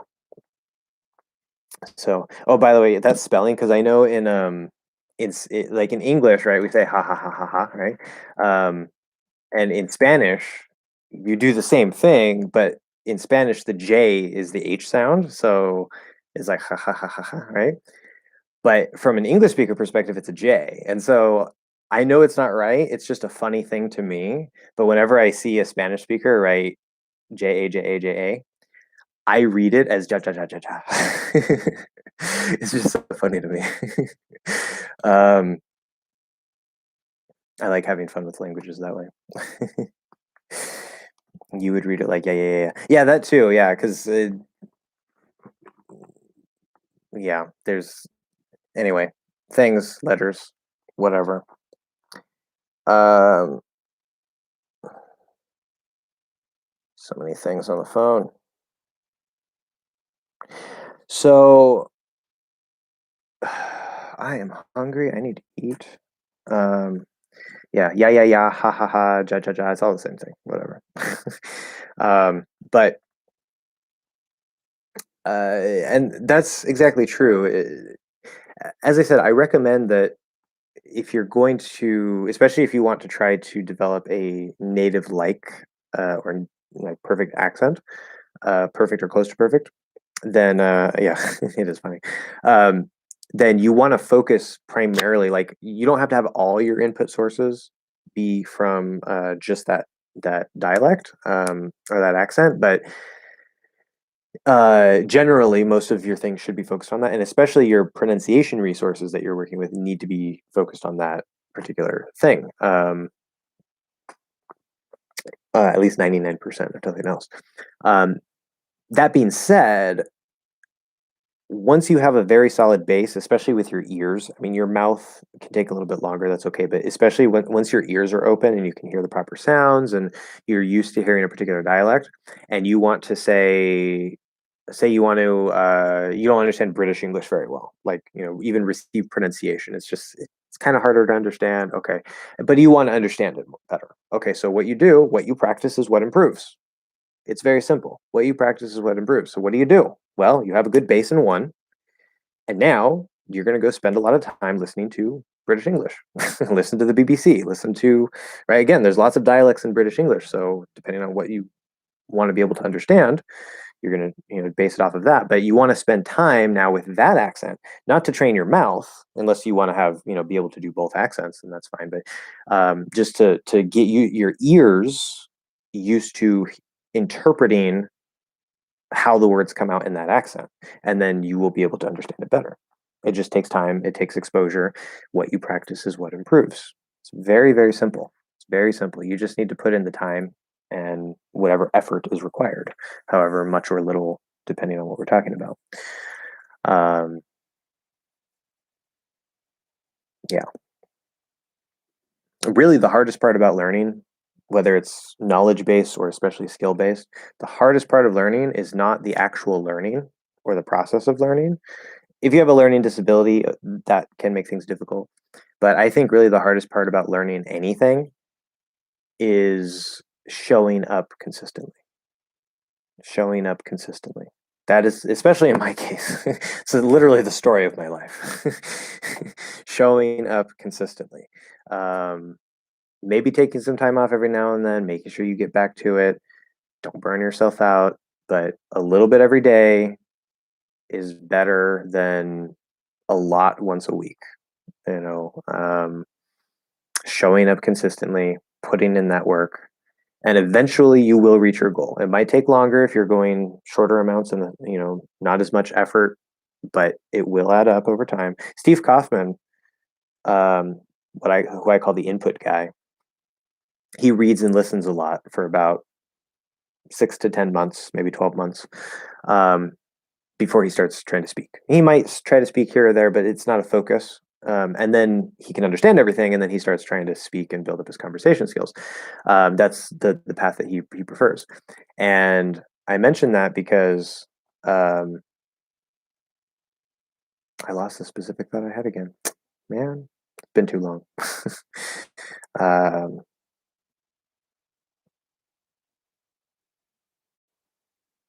What was I saying? Listening, input. Will you practice what improves? No. Taking time. Oh yeah, that's right. He says he only has about an hour a day. Now maybe some days he does a little bit more, but he only has about an hour a day to sit at his computer, uh, listen, read, go through some vocabulary, maybe look at a little bit of grammar here or there. He doesn't really study grammar a lot. And of course, like he does a lot of other listening, like if he's doing the dishes, he'll try to be listening or whatever, but like sit down study time, he only has about an hour a day. And he still develops, he's a polyglot. I mean, he speaks more than 10 languages. So even just a little bit every day, and then, maybe trying to do other things like just getting extra exposure on the side outside of that main time, that's all you really need. But it depends on how fast you want to learn and what exactly you want to do. So yes, what you practice is what improves. No problem. Thank you. You're welcome. That's like my favorite phrase. I have another favorite phrase, my catchphrase. What is it? Well, aside from open your ears, focus on your ears, not your eyes. What you practice is what improves. What was the other one? I had another one. I don't remember. All right. Well, we're down to 2 people. I think everybody's left. Everybody's tired of listening to me talk. So, and we're at a cumulative like 4.5 hours. Not Steve is Arabic. He's not Arabic. Steve in Arabic maybe has improved dramatic. Oh, okay. So Steve's apostrophe S is not always is, right? Another use of apostrophe S is not a contraction. It is to show the possessive. I think that's what you mean here. Steve's Arabic. So you cannot uncontract that because it's not contracted. It's one of the ways. It's the main way that English shows possession, and that is not a contraction. It's not is. That's another thing that confuses a lot of English learners. Because you guys aren't taught right, apparently. But Steve's Arabic has improved dramatically in 8 months. I can attest to that. Yeah, and probably. I mean, I don't these days. I don't actively follow what Steve's up to and stuff. I get some updates on he made an upload here and there or whatever. But I'm sure he's been in his active phase because he's doing Arabic for a while. Like I heard him talking about Arabic several years ago, um, and he was trying to figure out how to read it and crack it and all this stuff. And different scripts add extra difficulty. So thank you so much for your effort and time and everything. No problem. What languages do you know? Same question every time. No, it's okay. I'm gonna have to answer the same questions multiple times because new people come in and they haven't heard my answer, but that's okay. What languages do you know? So I know Spanish. I know it's so impressive. English, Spanish, some German, some Japanese. Je ne comprends pas le français. That's the only thing I can say in French, aside from un, deux, trois, which means I don't understand French. So, that's useful. In Russia. In Russian, I know niet, no, da, yes, and vodka. My Russian students always laugh at that. And in Spanish, yay, muy bien. But yes, and my Spanish isn't perfect for various reasons. But I've been experimenting with languages half my life, well, more than half my life actually. Since I was 13, I started trying to teach myself Japanese when I was 13. But I didn't really know what I was doing until I finally tried to sit down and teach myself Spanish. Like what was that, like 6 years ago now, 7 years ago. And then my Spanish is really rusty right now, but I do speak Spanish. Yeah. Bien, puedo escribir en español. Pues puedo hablar en español. Así que podemos cambiar esta conversación en español. Pero creo que la mayoría de la gente que están viendo este live stream, creo que en español, simplemente live stream, no quería verla en español. Ah, directo, claro. Yeah, that makes sense. I've never actually had to use that, so it didn't come to my mind, but yeah, that makes sense. Anyway, in Arabic, means hello, literally. Yes. Now, for various reasons, personally, I have no problem saying that, and I have said it in the past, although I don't really know how to say it. But for various reasons, on a YouTube live stream, I have a feeling that if I say that, it might hurt my channel, unfortunately, which is really stupid, but yeah. Yeah, I mean, peace be upon you. Yeah. I like. In fact, actually, so I have. Some of you have seen it, but probably not everybody. I have a tattoo right here, which is it's written in Tibetan, and it's Om Mani Padme Hum, which roughly translates in some way to well, it's hail to the jewel and the lotus, but what it means is all male beings be released from suffering, right? It's a prayer of compassion, and I always wanted to get like different tattoos from the different spiritual traditions because I've studied Islam, Judaism, Christianity, Buddhism, Taoism, Hinduism, and all this stuff. And so I wanted to get like a cross here. I wanted to get a Hindu lotus flower with the Om symbol, which is actually this, but this is the Tibetan version. It would be in Sanskrit right here. And then I wanted to get that Arabic phrase written in Arabic right here. And I know some people don't like that, but that's what I wanted to do. And then I had some other ideas for some other tattoos. But by the way, how long did it take you to learn Spanish, and how did you learn it? Because these are questions, not statements. Very good question. So remember, so I had been exposed to Spanish growing up, not a whole lot, but living in San Diego, you hear it here and there, and so I knew like a couple of words, and that was pretty much it. And then I first started exploring Spanish. Actually, I took it in high school and failed a complete F. It was absolutely horrible. I didn't really learn anything because it's a regular class and they don't tend to work. There's another reason why I failed that class too, but that's only part of the reason. I won't go into that. So failed Spanish in high school. Even though apparently I have a talent for languages, I still, according to actual tests, I still failed Spanish in high school. Um, and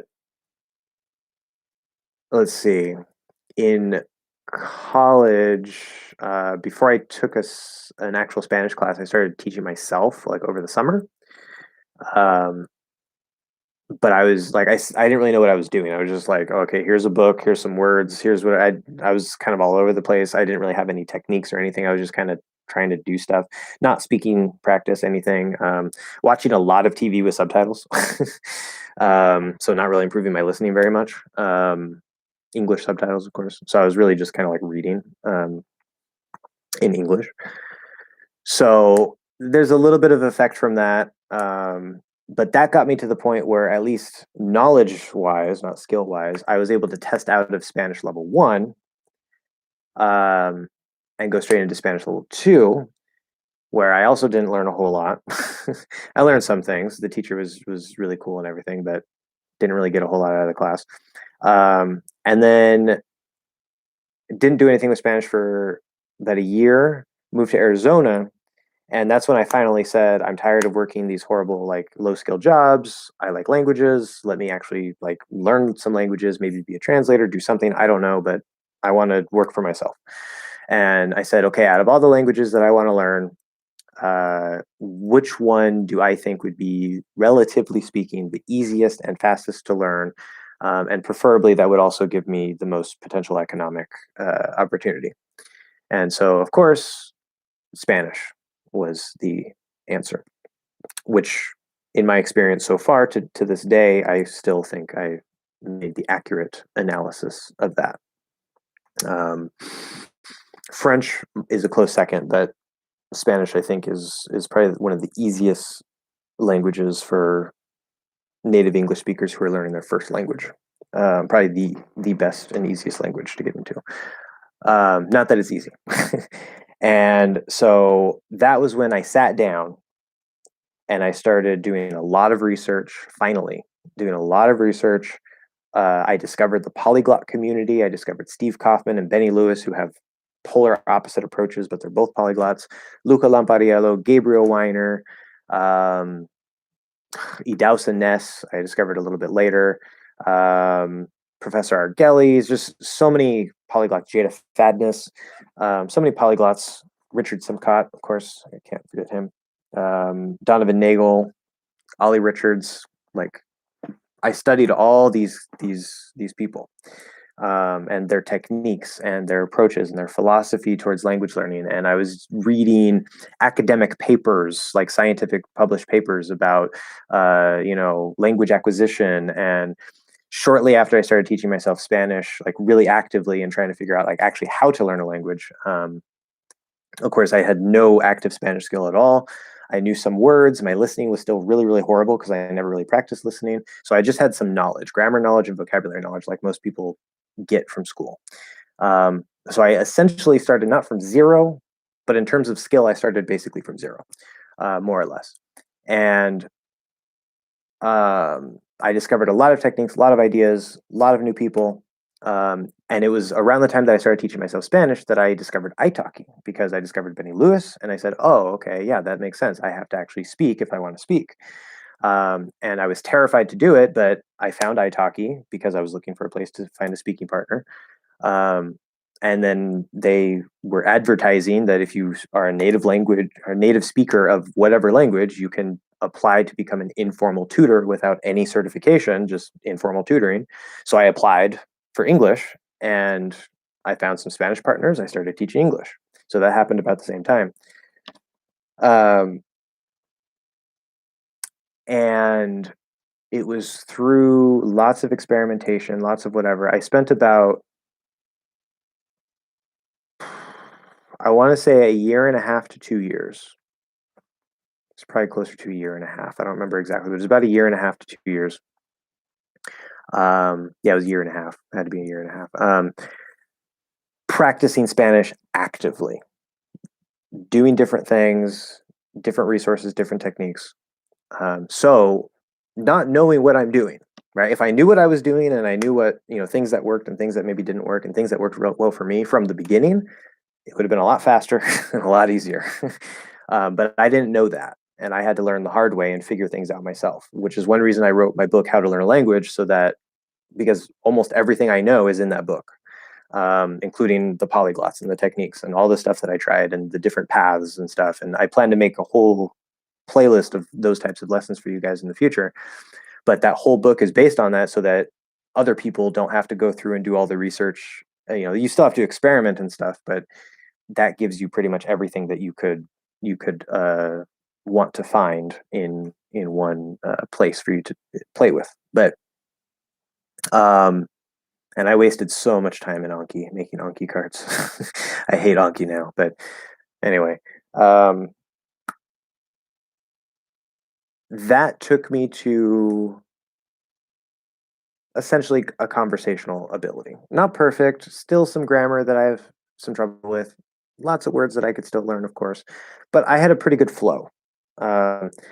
Took about 6 months off. I noticed that my Spanish was starting to become rusty and I was actually not able to communicate as well. So I started trying to practice a bit more. And I did that for a while. And then I was doing some Japanese and I was doing some German. And so I wasn't doing some Spanish. And so now my Spanish is kind of rusty. It might take me a little while. Like you probably saw me hesitate when I was speaking Spanish for a second there. But it's there. I can reactivate it if I go back to it.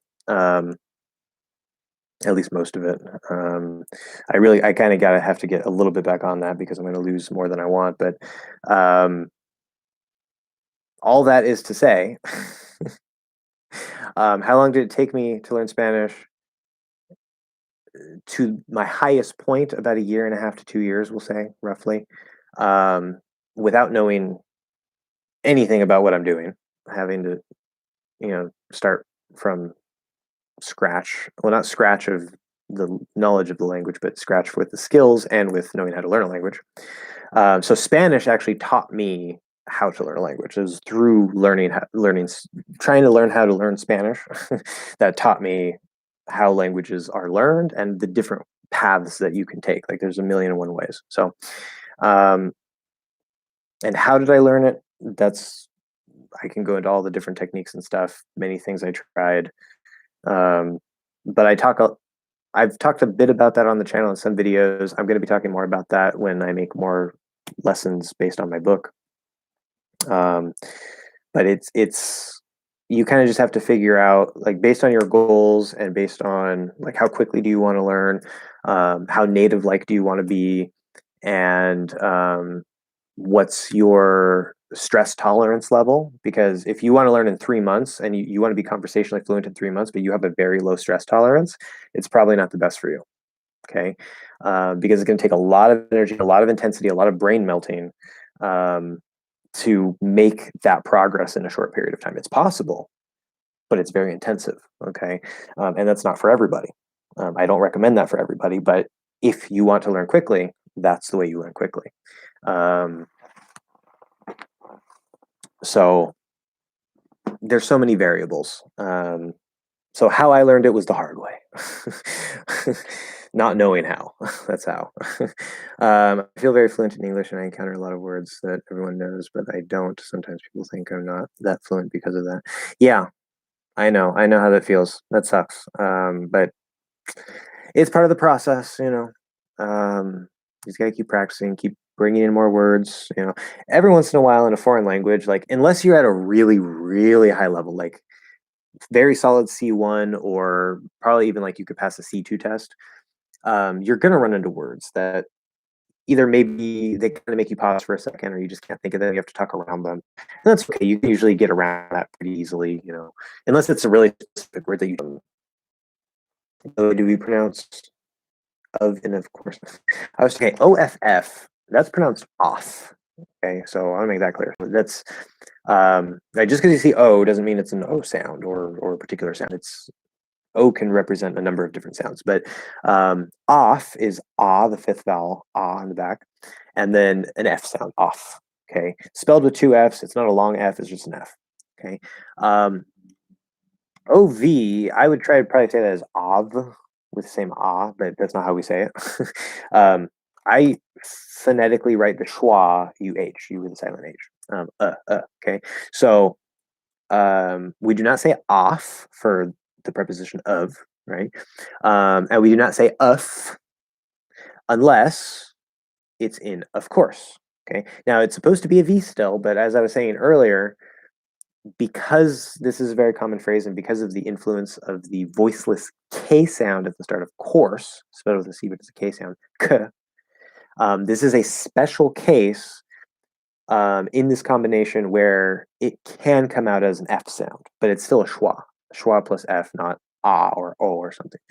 So it's supposed to be of course, of course, but it might be pronounced of course, and that's fine. That's acceptable. No problem. What's your username on Italki? YOUR. And on Italki, not in, on. I'd love to chat with you. Well, that would be nice, except number one, I'm not actively learning Spanish right now. Not looking for an exchange partner. Not accepting students, as you guys know right now. And I'm trying to run two businesses. So if you want to do a little bit of a text chat on Italki, maybe we can exchange some messages here and there. But outside of that, in terms of like an actual conversation, like speaking conversation, I do not have the time for that at the moment. Maybe in the future, if I go back to Spanish, we can maybe work something out. But if you just want to send some messages back and forth, I guess we can do that. But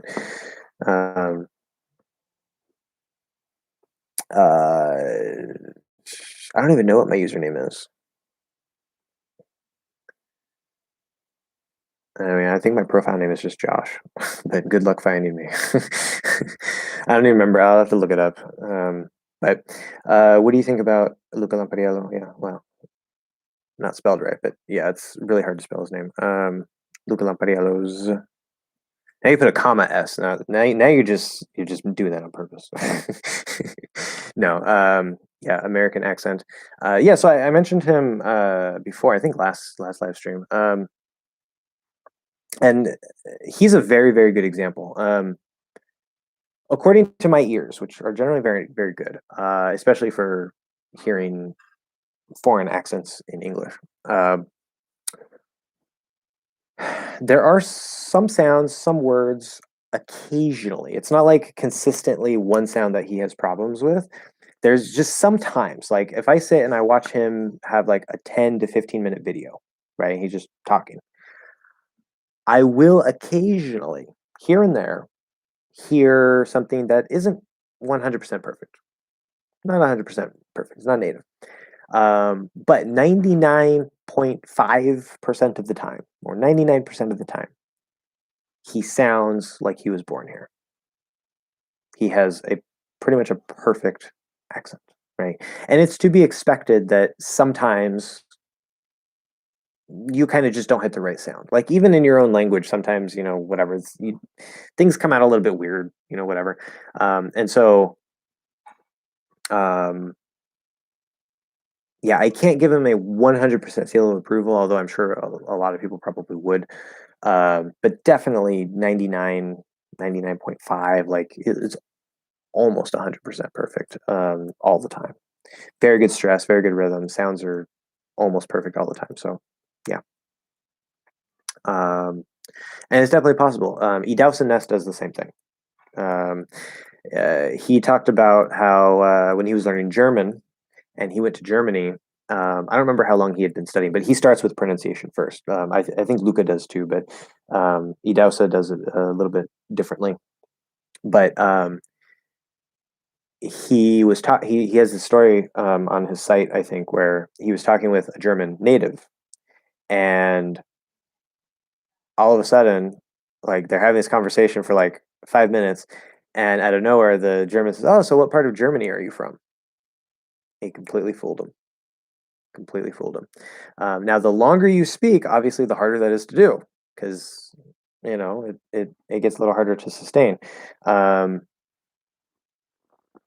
But it's definitely possible to reach that kind of level.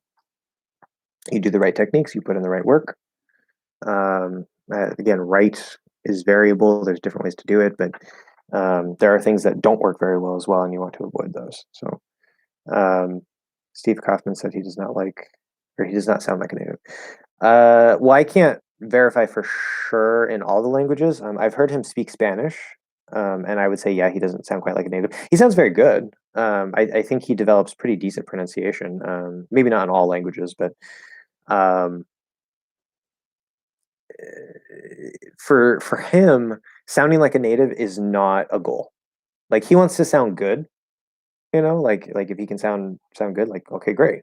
But his focus is definitely on the being understood and like communicating in the language. Um, which interestingly, that's also Benny's focus. His main focus, his main goal, number one goal, is to just communicate, which is why he speaks from day one. It's a different way to go about it, but even if he uses broken grammar or whatever, he wants to communicate and get a point. I mean, Steve said about Luca. Oh, see, yeah, see, that was ambiguous. I don't know. I was reading that as reflexive back to Steve. So Steve said that Luca does not sound like a native. I would disagree with Steve. Um, I can see why he would say that. Like as I said, like if we're going off the standard of like I would be completely fooled. Like if he didn't say he was not a native speaker, I would never guess it.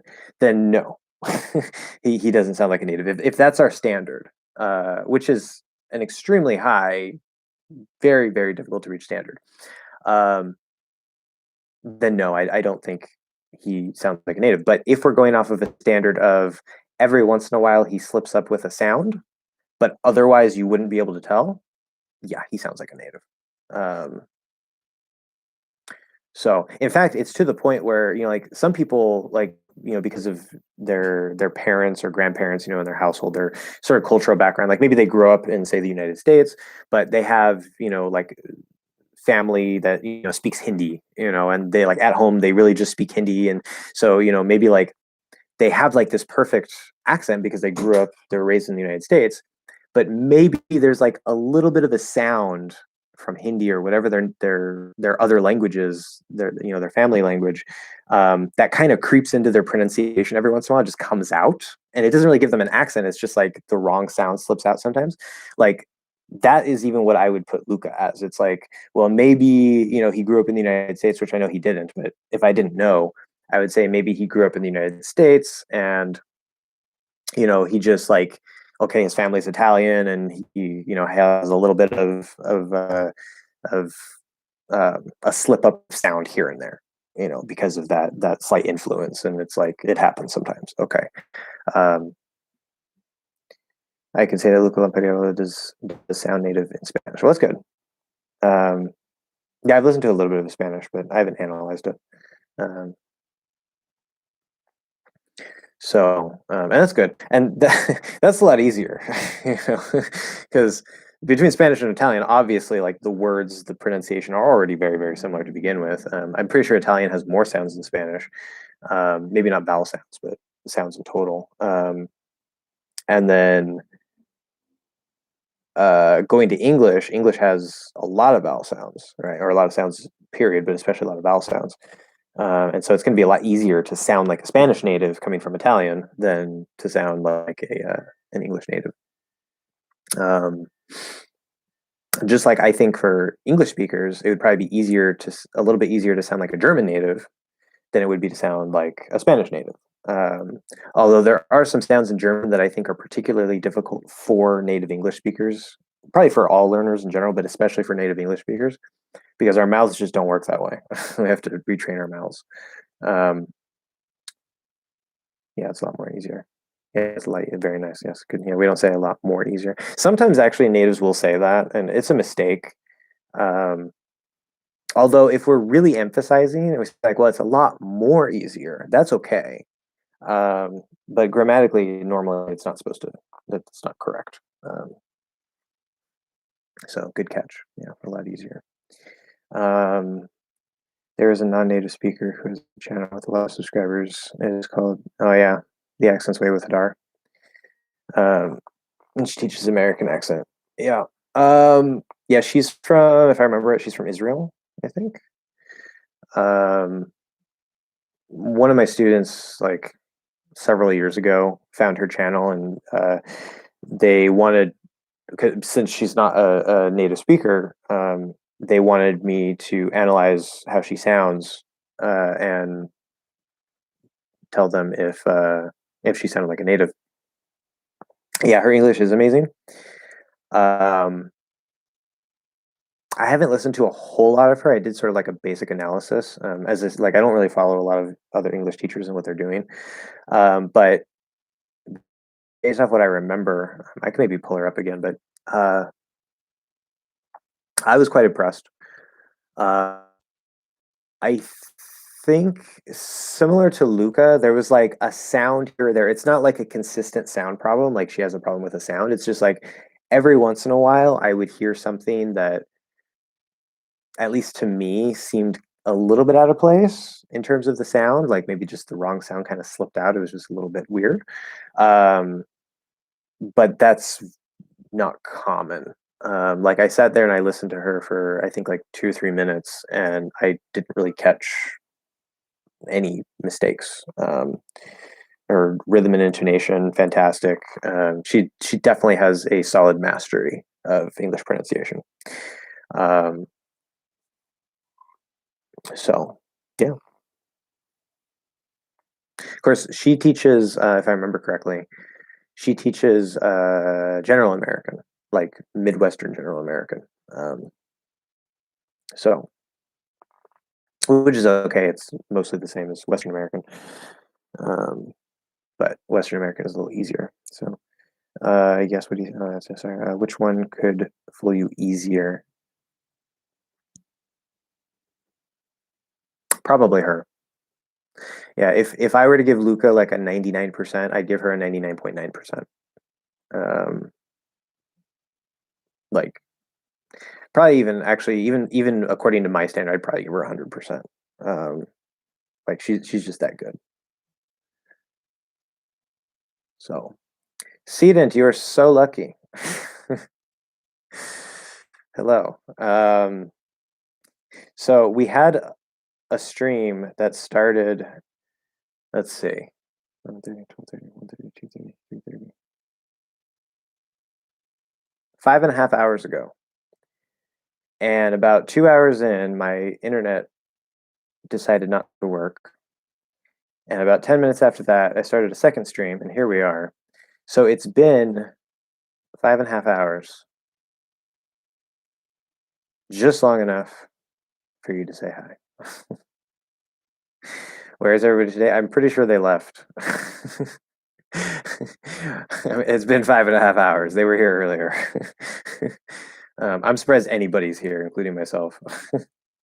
Not quite a record time. I think the longest one is like 6 hours, or almost 6 hours. But this is definitely like the second longest stream so far.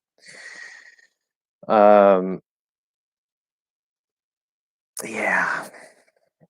In fact, I'm at the point where my throat is starting to get kind of sore, and I'm hungry, and I'm probably going to end this stream. So, plus I have to get my workout in as well. Trying to build that muscle.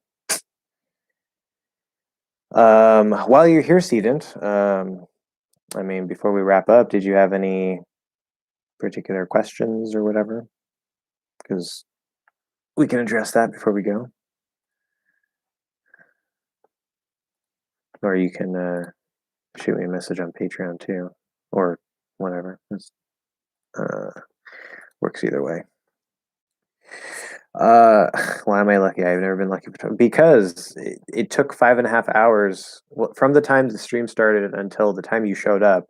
It was 5.5 hours, and the stream doesn't usually last that long, so you would have completely missed the stream. That's why you're lucky.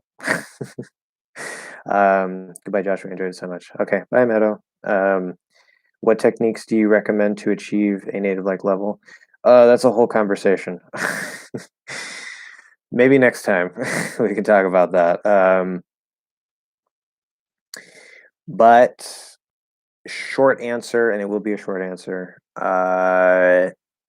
Number one, start at the foundation, the physical mechanical level of pronunciation and ear training. That's tip number one. And within that, vowel charts, micro adjustments, shadowing. Okay, basically shadowing, but with vowel charts and micro adjustments. Not today. Okay, well, good. Then I'll finish up this question for Vig Athlete, and we'll go ahead and end the stream. So shadowing, right? Getting down the basic sounds, the basic rhythm, basic intonation, opening your ears. Okay. Trust me, it'll pay off. You will learn so much faster, so much easier, regardless of how difficult the language is. It's going to make everything so much easier. Not easy, but easier. Okay. That's where we start. After that, grammar overview. Well, during that grammar overview, get a feel for what's going on, and then try to feel the language. Again, that's a whole different conversation. But don't memorize rules. Try to feel what's going on in the language and get used to the word order and all those things. It's a complicated topic, but yes, pronunciation ear training, feel the grammar, and get lots and lots and lots and lots and lots and lots of input, constant input as much as possible. Okay. Anything else? I think we're good. We should be done. So thank you, everybody. Yeah, I'm gonna go. Okay, so bye after almost 6 hours. See you guys next week. It'll be a little bit later. So cool. And